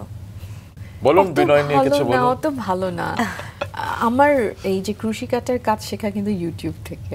আচ্ছা, যে মাধ্যমে হোক না কেন আপনি সবসময় চেষ্টা করেন, আপনার শেখার আগ্রহ রয়েছে, সেই বিষয়টাকে আমাদের আসলে ভালো লাগার বিষয়। প্রিয় তারকা, আসলে কয় প্রজন্মের দর্শকদের যে আপনি নিজেও জানেন না, কারণ আমি যখন ছোট ছিলাম আমার বন্ধুরা আপনাকে পছন্দ করতো, এবং এখনো দেখে যারা ফেসবুক ইউজ করে কিংবা যারা ব্লগ লেখে কিংবা রেগুলার রিভিউ করে, তারা প্রায় আফসোস করে যে রোমানা রশিদ ঈশিতা আবার কবে অভিনয় নিয়মিত হবেন। বলুন, কবে নিয়মিত হচ্ছেন?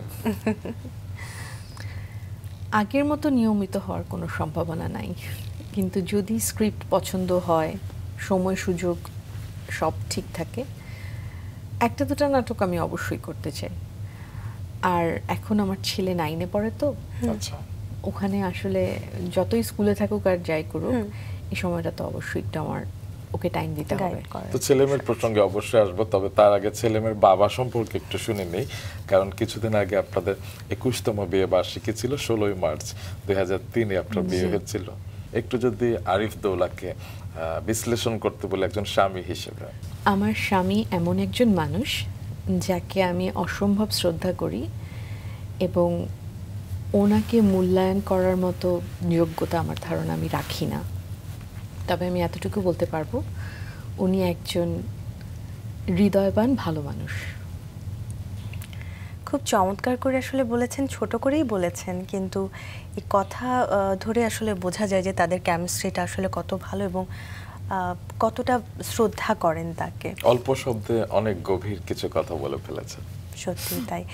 এবং আরও একটা বিষয় জানতে ইচ্ছে করছে, আমাদের সবার প্রিয় কিংবদন্তি নজরুল সঙ্গীত শিল্পী ফিরোজা বেগম বৈবাহিক সূত্রে আপনার আত্মীয় হন। এরকম অনেকেই আছেন বিশিষ্ট জনেরা যারা আপনার পরিবারের সম্পর্কে আত্মীয় হন, তাদের সম্পর্কে যদি একটু শুনি। আসলে চ্যানেলেরই একটা প্রোগ্রাম ছিল নজরুলের জন্মবার্ষিকী বা মৃত্যুবার্ষিকী। ওখানে ফিরোজা বেগম, ফেরদৌসারা এবং আমি তিনটা প্রজন্মের তিনজনকে দিয়ে একটি গান করানো হয়েছিল। আচ্ছা। তো ওখানেই আসলে ছোটবেলায় তো ফিরোজা বেগমের সাথে অনেক প্রোগ্রামে অংশ নিয়েছি। উনি আমাদের বিচারক ছিলেন অনেকবার, বিটিভির সূত্রে ওনার সাথে অনেক দিনের পরিচয়। তো ওই প্রোগ্রামটায় উনি আমাকে আসলে খুবই পছন্দ করেন। তারপরে ওনার থ্রু দিয়ে আসলে আমার হাজব্যান্ডের সাথে বা আমার পরিবারের, ওনার হাজব্যান্ডের পরিবারের সাথে পরিচয় সূত্রপাত। উনি আমার ফুপু শাশুড়ি হন এবং আমার হাজব্যান্ডের ফুপু হন। বলছিলাম যে সন্তানদের প্রসঙ্গ জানতে চাইবো, তো সবচেয়ে ছোট জনের কথা দিয়ে শুরু করি।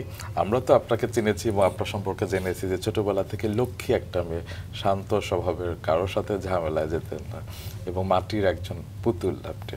তো রাজকন্যা দিয়া কেমন হয়েছে? আমার মেয়ে অসম্ভব ভালো একজন মানুষ, তবে আমি একটা জিনিস করতাম যেটা সে কখনোই করে না এবং আমি তাকে সবসময় অনুপ্রাণিত করি সেই কাজটা যেন সে না করে। আমি আসলে অনেক কিছু পছন্দ হলেও চুপ করে থাকতাম, না পছন্দ হলেও চুপ করে থাকতাম, তবে আমার মেয়ে খুবই ভোকাল এবং এটা আমি অ্যাপ্রিসিয়েট করি এবং আমি সবসময় নার্চার করার চেষ্টা করি। খুবই মেধাবী এবং মনে হয় 2 সেকেন্ড কথা না বলে থাকতে পারে না। আমি যেখানে ঘন্টার পর ঘন্টা চুপ করে একটা জায়গায় বসে থাকতে পারতাম না, ও 2 সেকেন্ডের বেশি চুপ করে থাকতে পারবে না। ও হচ্ছে আমাদের বাসার প্রাণ। বাহ। এবং বড়জন বোধহয় একটু চুপচাপ আপনার মতো। জাবিরদৌলা আমার বড়জনও খুবই ভালো মানুষ। আমি একদম টিপিক্যাল মাদের মতো কথা বলছি, আমি জানি যে আমার বাচ্চা সোনার টুকরা মাশাল্লাহ, কিন্তু কিছু করার নেই। আমার বড় ছেলেটাও খুবই ভালো এবং অসম্ভব দায়িত্ববান একজন মানুষ।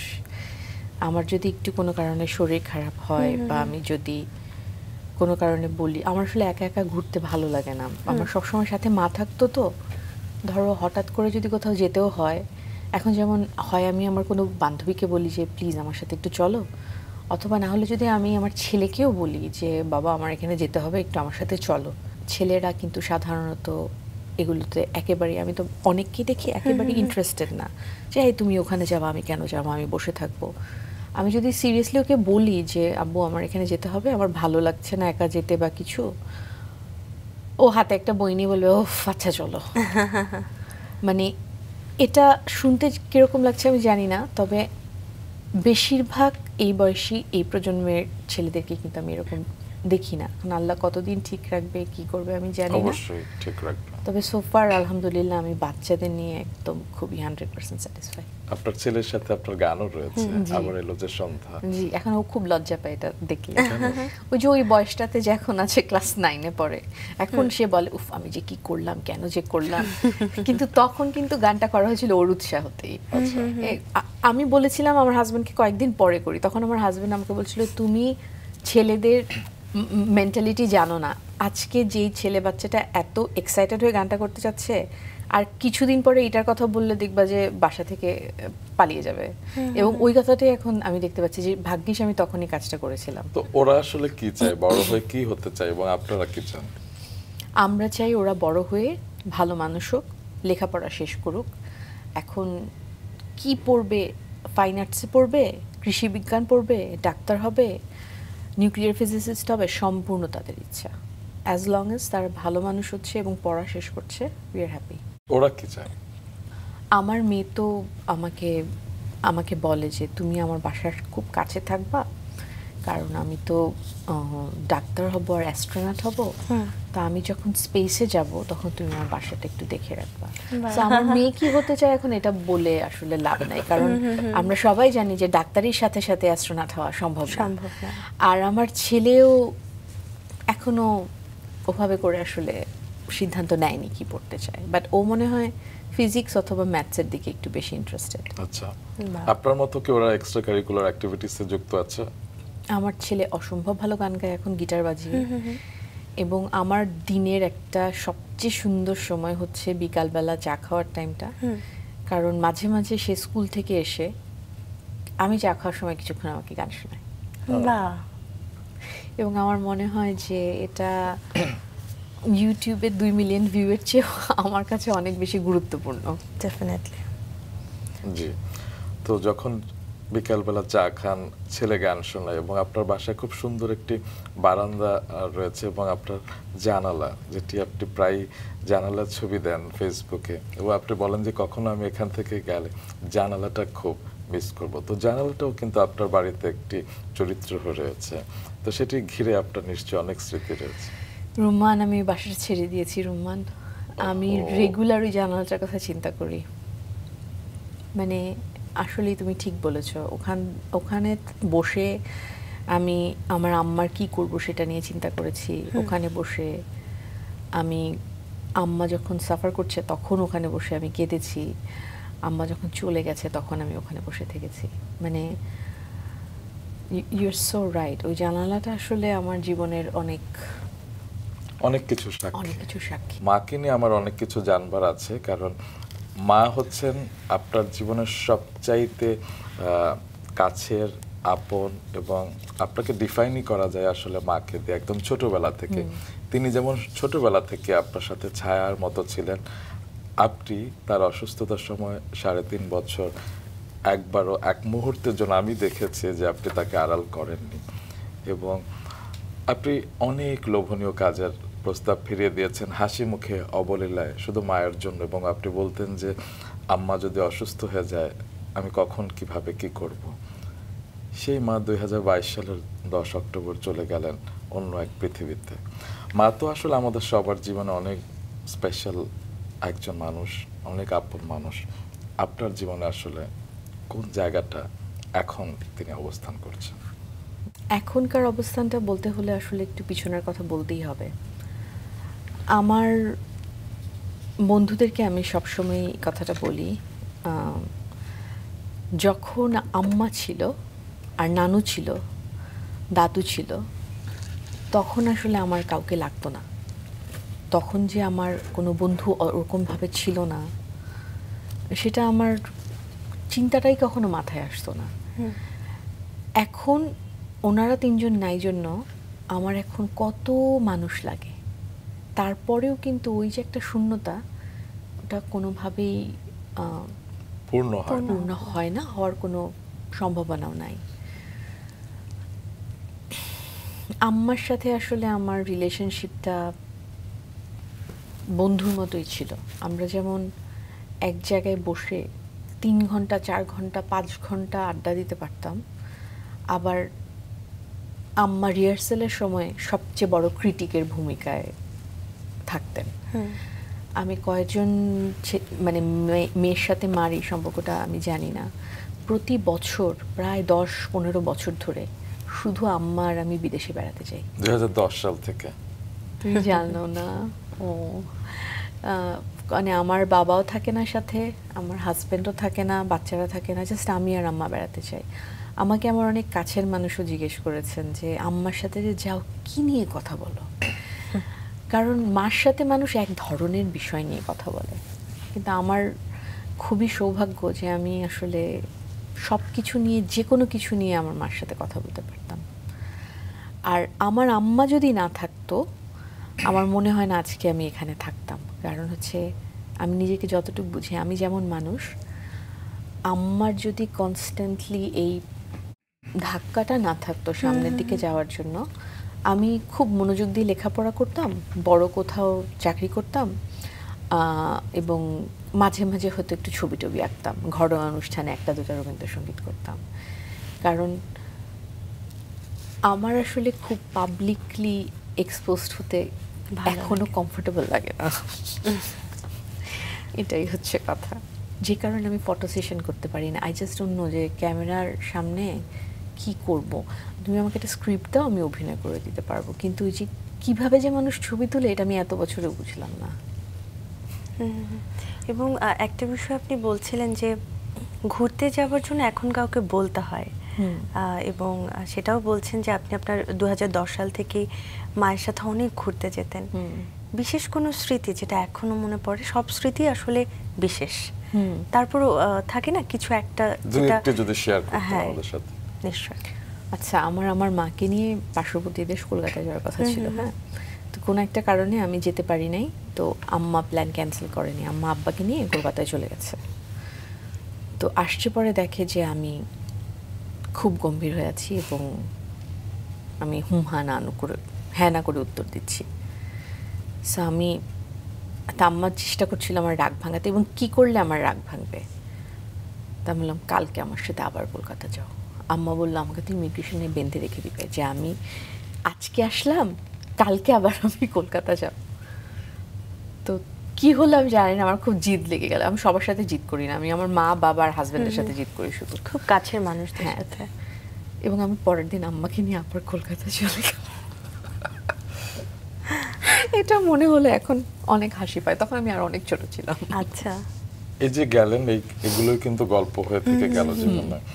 আসলে জীবনের মাঝে মধ্যে হয়তো এরকম কিছু পাগলামেরও প্রয়োজন রয়েছে। এবং আপনি কথা বলছিলেন বারবার, আমার বারবার না আপনার পেছনে যে জায়গাটি রয়েছে সেই জায়গাটির দিকে বারবার চোখ যাচ্ছিল, কারণ এই জায়গায় দাঁড়িয়ে আমি প্রথম একটি ফোন পাই যে আপনার মা চলে গেছেন 10 অক্টোবর 2022। আপনাকে আমি ফোন করেছিলাম সেদিন, আপনি খুব নির্লিপ্তভাবে আমাকে বলেছিলেন, রোমান আমি এখন মাকে গোসল করাচ্ছি, হ্যাঁ ঠিক আছে, মার জন্য দোয়া করো, সবাইকে দোয়া করতে বলো। দর্শক, আমরা নিশ্চয়ই এখন যারা অনুষ্ঠানটি দেখছি তারা আমাদের আন্টির জন্য অবশ্যই দোয়া করব। তিনি যেখানে আছেন নিশ্চয়ই ভালো আছেন এবং আরও ভালো থাকবেন। আমরা জানি যে আপনি খুবই শক্তভাবে সব কিছু সামলেছেন, এবং তার জন্য যে দোয়া মাহফিল হয়েছিল সেখানে আপনি সব কিছু এত সুন্দরভাবে টেক কেয়ার করছিলেন এবং সবার সাথে কথা বলছিলেন দৃঢ় চিত্তে। সবাই মুগ্ধ হয়ে কিন্তু পেছনে বলেছিল যে সেই ছোট্ট ঈশিতা এখন এত কিভাবে স্ট্রং হয়ে গেছে। আসলে কিভাবে হলেন? আমার আব্বা আসলে এতটাই ভেঙে পড়েছিলেন এবং এতটাই কান্নাকাটি করছিলেন এবং অসুস্থ হয়ে যাচ্ছিলেন, মানে I had to take charge, কিছু করার ছিল না। আর আনফর্চুনেটলি আমার ভাই গিয়েছে ঢাকা থেকে তখন মাত্র কয়েক সপ্তাহ, এবং আমার ভাইও যেহেতু আসতে পারছিলেন না, পুরো দায়িত্বটা। হ্যাঁ, আর আমার হাজব্যান্ড আমাকে অনেক সাহায্য করেছে। আমার হাজব্যান্ড না, শুধু আমার পুরো হাজব্যান্ডের পরিবার। তবে তার সপ্তাহখান মানে লেস দেন উইকের মধ্যে কিন্তু আমি সব কিছু ছেড়ে আমি জাস্ট আমার হাজব্যান্ডকে বলেছিলাম তুমি সব দেখো বলে, মানে সকালে সিদ্ধান্ত নিয়ে রাত্রের ফ্লাইটে আমি আমার ভাইয়ের কাছে চলে গেছিলাম। কারণ আমার মনে হচ্ছিল যে আর আমার ভাই আর আমার ভাবি এমন দুজন মানুষ, ওরা না সত্যি সত্যি টেক কেয়ার অফ মি, মানে আমি ওদের কাছে গিয়ে একদম হাত পা ছেড়ে দিতে পারি। সো যদি তুমি বলো যে আমার মায়ের জন্য যে শোকটা সেটা আমি কোথায় পালন করেছি, আমি বলবো আমার ভাইয়ের কাছে গিয়ে। এবং লাবণ, একটি বিষয় আমার কখনো কাউকে জানানো হয়নি, তোমাকে জানাচ্ছি এবং সবাইকে জানাচ্ছি। অনেকে তো ভাবে রোমান রশিদ ভাই বোন, আসলে শুধু নামেই আমাদের মিল নেই। আমার যে কোনো প্রয়োজনে আমি সবসময় রোমানা রশিদকে পেয়েছি, এবং একই বছর 2022 সালে 28 মে আমার মা চলে গিয়েছিলেন, এবং আমি সেটি কখনো কাউকে জানাইনি। সেদিন যখন জানাইনি, কীভাবে যেন খবর পেয়ে সবার আগে যিনি চলে এসেছিলেন আমার বোনের বাসায়, তিনি হচ্ছেন এই রোমানা রশিদ। এবং পরবর্তীতে আপনি এবং জয়া আহসান আপনারা পুরো দিনটি ছিলেন। এই যে এই শিক্ষাগুলো আপনি নীরবেই সব করে থাকেন, এবং আমাদের শ্রদ্ধেয় অঞ্জন চৌধুরী স্যার, আমাদের এমডি স্যার, তার মা যখন চলে গিয়েছিলেন, আমাদের স্কয়ার মাতা অনিতা চৌধুরী, তার প্রয়াণের সময় যে দোয়া হয়েছিল, প্রেয়ার্স হয়েছিল, সেখানেও একজন অভিনেত্রীকে আমি দেখেছি, এবং তিনি হচ্ছেন আপনি। এই বিষয়গুলো কিন্তু সবার জানা উচিত, কারণ আপনি নীরবে সবার পাশে দাঁড়ান এবং সবার ভেতরে একটা শক্তি যোগান। এগুলো কি বাবা মার থেকে পেয়েছেন নাকি নিজের থেকে রপ্ত করেছেন? ছোটবেলা থেকে যা দেখেছি তাই শিখেছি। আর আমার এটা দৃঢ় বিশ্বাস যে আমার উপরে আসলে আমার বড়দের, আমার শিক্ষকদের অনেক দোয়া আছে। শুধু তা না, তোমরা যারা আছো, যারা আমার ছোট ভাই ছোট বোন, তারাও আমার জন্য দোয়া করে, এটা আমি বিশ্বাস করি। যে বিষয়ে আসলে কথা বলছি সেই বিষয়গুলো নিয়ে আসলে আমাদের অনেকে হয়তো জানে না, অনেকে হয়তো আবার জানে।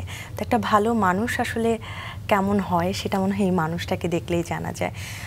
মা বাবা অসুস্থ হবে একটা পর্যায়ে, আসলে আমরা অনেককে হারাই, এই বিষয়টা প্রকৃতির মধ্যেই আসলে হয়। কিন্তু আপনাকে দেখেছি মা বাবার হারানোর পরেও আপনি হাসি মুখেই অনেক কাজ আসলে ফিরিয়ে দিয়েছেন, যে কাজগুলো আসলে বলতে পারি আপনাকে একটা আন্তর্জাতিক খ্যাতি এনে দিতে পারতো, যেটা অনেকেই করে হয়তো অনেক পুরস্কারও পেয়ে গেছে, এমন কাজও আপনি ফিরিয়ে দিয়েছেন।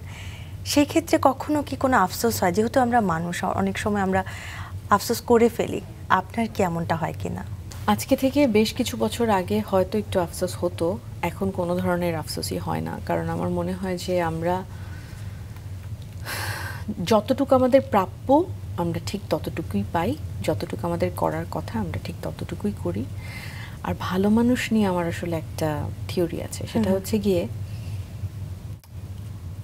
আসলে কে যে ভালো মানুষ, কে যে খারাপ মানুষ, আর সবচাইতে ভালো মানুষটা যে কোনো একটা পারিপার্শ্বিক অবস্থার কারণে সবচেয়ে খারাপ মানুষে পরিণত হবে না, এবং সে যখন খারাপ মানুষে পরিণত হচ্ছে সে হয়তো তার আপনজনের জন্য সবচেয়ে ভালো মানুষ হিসেবে উপনীত হচ্ছে, কিন্তু তার একদম সামনের মানুষটার জন্য সবচেয়ে খারাপ মানুষে পরিণত হচ্ছে।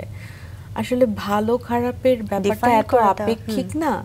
সো কাউকেই আমার মনে হয় একদম ভালো মানুষ, একদম খারাপ মানুষের তালিকায় ফেলে দেওয়াটা ঠিক না। গত 3 জানুয়ারি আপনি ফেসবুকে একটি স্ট্যাটাস দিয়েছিলেন যে কেন জানি মনে হলো আজকে লিখলে আম্মা দেখবেন। মা কিন্তু আছেন আপনার ভেতরে, আপনার বাহিরে, সব জায়গায়। মায়ের আশীর্বাদ সবসময় আপনার সাথে আছে। সে কারণে আপনি এত দৃঢ় চিত্তে সবার সাথে কথা বলতে পারছেন, এত নতুন করে স্বপ্ন দেখতে পারছেন, এবং অনেকের জন্য আপনি অনুপ্রেরণা হয়ে আছেন। তবে এবার একটু নানু প্রসঙ্গেও যেতে চাই। তার মৃত্যুবার্ষিকী বোধহয় 28 জানুয়ারি, এবং 21 বছর পূর্ণ হলো কিছুদিন আগে। তো নানুর সাথে আপনার অনেক বন্ডিং রয়েছে, ছোটবেলায় একসাথে তার হাত ধরে আপনি স্টুডিওতে যেতেন। একটু শুনি তার সম্পর্কে। সেই নানুই কি 14 বছর বয়সে বিয়ে হয়েছিল, এবং 4জন সন্তানের পরও তার যে গ্রাজুয়েশন, ওই সার্টিফিকেটটাও ফেসবুকে দিয়েছি আমি। আচ্ছা আচ্ছা, শুনি তার সম্পর্কে। নানুর ওই যেটা বললে ছোটবেলায় বিয়ে হয়েছিল, কিন্তু 4 সন্তান শেষ করেও মানে নিয়েও উনি গ্র্যাজুয়েশন শেষ করেছিলেন, কিন্তু ওনার দুজন সন্তান মারা গেছে ছোটবেলাতেই। আচ্ছা। পরে উনি অনেক বছর উত্তরা ব্যাংকে কাজ করেছেন, শি ওয়াজ আ ব্যাংকার। আর শুধু আমার নানুই যে এরকম ছিল তা না, আমার দাদুও খুবই ফ্যাসিনেটিং একজন লেডি ছিলেন। উনি খুব গর্বের সাথে বলতেন যে আমার যখন ক্যান্সার হয়েছে আমি একা একা ফ্লাইটে করে ইংল্যান্ডে গিয়ে আমার অপারেশন করে আসছি। এটা কিন্তু একটা খুবই দাদির গল্প হিসেবে এটা কিন্তু খুবই একটা ফ্যাসিনেটিং স্টোরি। এবং আমার দাদি সবসময় বলতেন লেখাপড়া করতে হবে, বুঝছো, ছেলেদের দ্বারা শাসিত হবে না। মানে উনি অনেক নারীবাদী কথা টথা বলতেন আমাকে। আর নানুর সাথে আসলে আমার মিডিয়াতে বেশি চলাফেরা ছিল, কারণ পুরো রিহার্সালের সময়টা কিন্তু নানু থাকতো, ড্রেস নিয়ে কথা বলবে বা অ্যাকচুয়াল শুটিংটা হবে ওই দিন আম্মা আসতেন। কারণ যেটা আমি বলেছিলাম, আমার ভাই খুবই ভালো ছাত্র ছিল, আমার মার কাজ ছিল ওই কোচিং সেন্টারে আমার ভাইয়ের সাথে বসে থাকা। মানে কম বেশি আমাদের সবার মারাই তাই করেছে। সো কোচিং সেন্টারের ফাঁকে ফাঁকে আম্মা এসে আমার শুটিং টুটিং দেখতে, একটা লম্বা টাইম, যতদিন পর্যন্ত আমার ভাই না গেছেন। সো নানুর সাথে আমার সমস্ত রিহার্সাল টিহার্সাল এসব কিছু চলতো। এবং নানার বিষয়ে একটু জানতে চাই, আপনার মা চলে যাবার 3 মাস পরে আপনার নানার নামে একটি শাহজাদপুরে একটি সড়কের নামকরণ করা হয়েছে, সেই সম্পর্কে একটু শুনবো। আমার নানার নাম জিয়াউল হক খান লোদি। এটা নিয়ে আসলে আমরা কখনোই তেমন একটা কথা বলি না। মিরপুরে জানুয়ারির লাস্টের দিকে যে ঘটনাটা ঘটে ছবি আপার আব্বাকে নিয়ে, জহির রাহিনকে নিয়ে, ওখানে আমার নানা one of the main police officer ছিলেন। আচ্ছা। মানে আমার নানা ওনাদের সাথে একসাথেই ওই দিন মিরপুরে নিখোঁজ হয়েছে। আচ্ছা। তার আগের পুরো 7 মাস, 9 মাসের যুদ্ধে 7 মাস উনি ক্যাম্পে ছিলেন, আর্মি ক্যাম্পে ছিলেন, যেখানে চাকরি হিসাবে না, যেখানে ওনাকে আসলে বন্দী হিসাবে রাখা হয়েছিল এবং অনেক রকমের টর্চারের শিকার হয়েছেন উনি। সড়কটার নাম কি করা হয়েছে? নানার নামই, জিয়াউল হক খান নদী সড়ক। বাহ, সেই সড়কের উপর দিয়ে এবার চলতে কেমন লেগেছে? অবশ্যই খুব ভালো লেগেছে, তবে একটা জিনিস খারাপ লেগেছে যে আমার মা দেখে যেতে পারলে খুব ভালো লাগতো। নিশ্চয়ই। এবার কিছু ফেসবুক স্ট্যাটাস নিয়ে বলি। ও মা, কারণ আপনার হাতের দিকে আমার চোখ যাচ্ছিল। গত 2 মার্চ আপনি স্ট্যাটাস দিয়েছিলেন যে কতদিন চুরি পরি না। কাচের চুড়ি, সেটা বলতে চাচ্ছিলাম, কাচের চুড়ি। আচ্ছা, আরেকটি বিষয় আমি যেটা খেয়াল করেছি, লাবণ্য খেয়াল করেছো নিশ্চয়ই, যে আমাদের প্রিয় অভিনেত্রী ঈশিতা প্রায় নিয়মিতভাবে দেশের পুরাকীর্তি কিংবা এরকম অনেক ঐতিহ্য ইতিহাস নিয়ে বিভিন্ন বিষয় নিয়মিতভাবে শেয়ার করছেন অনেক দিন ধরে। এটি কোন ভাবনা থেকে আপনি করছেন? যখন ফার্ম গেটের 1901 সালে বানানো একটা বিল্ডিং ভেঙে ফেলা হলো, আমি কিন্তু বড় হয়েছি যেহেতু হোলি ক্রসে, ওই বিল্ডিং এর সামনে দিয়ে আমি 10 বছর গেছি। তোমাকে কি আমি বুঝাতে পারছি কোন বিল্ডিংটার কথা আমি বলছি? সেটা ভেঙে ফেলা হলো কারণ অন্য কিছু একটা বানানো হবে।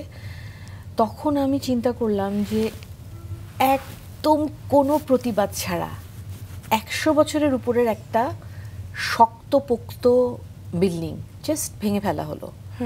হ্যাঁ, আমার কথা হচ্ছে গিয়ে এইরকম একটা শহরের কেন্দ্রবিন্দুতে যদি এরকম একটা জিনিস হয়ে যেতে পারে, তো বাংলাদেশের আনাচে কানাচে যে কত কিছু আছে, মানে এগুলোর তো নিশ্চয়ই কত মানুষ কিভাবে করে মানে ধ্বংস করে ফেলছে, এটা তো আমরা হিসাবও নাই কোনো কারো, আমার ধারণা। এবং রাস্তায় অনেক দিনের পুরনো গাছ কেটে ফেললেও আপনি সেটা নিয়ে গাছ কেটে ফেললে তো আমার খুবই বিরক্ত লাগে রহমান। আমার যেটা কথা হচ্ছে কি জানো, সময়ের সাথে সাথে আমাদেরকে পরিবর্তন আনতেই হবে, শহরে নিজেদের মধ্যে পরিবর্তন আনতে হবে। কিন্তু আমি না কোনোভাবে বিশ্বাস করি না যে মিনিমাম বিল্ডিংটার ফ্রন্টটা রেখে নতুন এই যে স্ট্রাকচারটা করা হয়েছে সেটা ইনকর্পোরেট করা যেত না। এটা কেন জানি আমার বিশ্বাস হয় না রহমান। পুরো পিছন দিকটা যদি ভেঙে ফেলতেও হতো, কিছুটা অংশ তো রেখে দিতে পারতো। আচ্ছা, কি করা? তবে আপনি যে সেই আন্দোলনটা চালিয়ে যাচ্ছেন এবং নিয়মিতভাবে সেই বিষয়গুলোতে নীরবে আন্দোলন চালিয়ে যাচ্ছে, কিন্তু সেটি সরব হচ্ছে আজকের অনুষ্ঠানের মাধ্যমে, আমরা অনেকেই তো দেখছি। কিন্তু রুমান, তুমি আমাকে ভবিষ্যতে অনেক পুরনো গাছ, স্পেশালি ঢাকা শহরে যখন কেটে ফেলা হয়, এরকম গাছের সামনে বসে যেতে দেখতে পারো। There is a very big possibility. কারণ হচ্ছে কিছুদিন আগে একটা ভিডিও দেখেছি। হ্যাঁ, না, আমি আসলে বলতে চাই যে আমাদের সমাজের উন্নতি করতেই হবে, আমাদের সমাজের জন্য ইনফ্রাস্ট্রাকচারাল যা চেঞ্জ দরকার সেটা করতেই হবে। কিন্তু এমন যেন না হয় যে যেখানে আপনার একটা গাছ কাটলে হয় সেখানে আপনি 20টা গাছ কেটে ফেললেন। এবং আমার ধারণা এখানে শুধু তোমার যিনি এটার ইনচার্জ, সবসময় কিন্তু সব ক্ষেত্রে তার দোষ থাকে না। সত্যি অনেক সময় কিন্তু দেখা যায় যে গভর্নমেন্টের লোক না, পাড়ার একটা লোক রাত্রে এসে কেটে ফেললো, বললো না সব তো বিদ্যুতের লোক এসে কেটে দিয়ে গেছে। এই ঘটনা হয় না, এটা কিন্তু তুমি বলতে পারো না। হ্যাঁ, ট্যাম্পার নষ্ট হয়ে যাচ্ছে, এই হচ্ছে অনেক কথা শুনছি। ওগুলো আপনি পরীক্ষা করান, পরীক্ষা করানোর পরে আপনি একটা ব্যবস্থা নেন। বুঝতে পারছি যে আপনি ভেতরে ভেতরে আপনার ক্ষয় হচ্ছে বিকজ তুমি বিষয়গুলো। দেখো আমাদের অক্সিজেন লেভেলের কি অবস্থা শহরে। হ্যাঁ, তুমি যত টাকার মালিক হও, যত এডুকেশনাল ব্যাকগ্রাউন্ড স্ট্রং হোক, in the end of the day তোমার নিঃশ্বাস তো নিতে হবে। রাইট। আচ্ছা, অনেক বিষয় যেহেতু এসেছে, কয়েকজন মানুষের কথা এখনো শোনা হয়নি। সেটি হচ্ছে গিয়ে 1992 সাল থেকে যাদের সাথে আপনার বন্ধুত্ব, যাদের ছাড়া আপনার চলেই না, যারা আপনার অক্সিজেন, আন্দালিব, সুলতানা চৌধুরী এবং মালিহা ফেরদৌস, তাদের সম্পর্কে একটু শুনি। আপনার 2 বন্ধু, বন্ধুদের মধ্যে র্যাঙ্কিং করতে চাই না, বাট আন্দালিব হচ্ছে অক্সিজেন। হ্যাঁ হ্যাঁ, ও এখন কানাডায় থাকে। আমি কিন্তু সবার সামনে কাঁদি না, আমি সবার সাথে কাঁদি না, আমি একা কাঁদি। আমি অনেক কাঁদলে আমার শব্দ হয় না, আমি শব্দ করে কাঁদি যখন আমি বেশি দুঃখ পাই না। দুঃখ পেলে আমি আস্তে কাঁদি। আমি আন্দালিবের সাথে কাঁদি, আমি আমার হাজব্যান্ডের সাথে কাঁদি, বাস আমি আর কারোর সাথে কাঁদি না। সো আন্দালিব হচ্ছে আমার ওই জায়গাটা।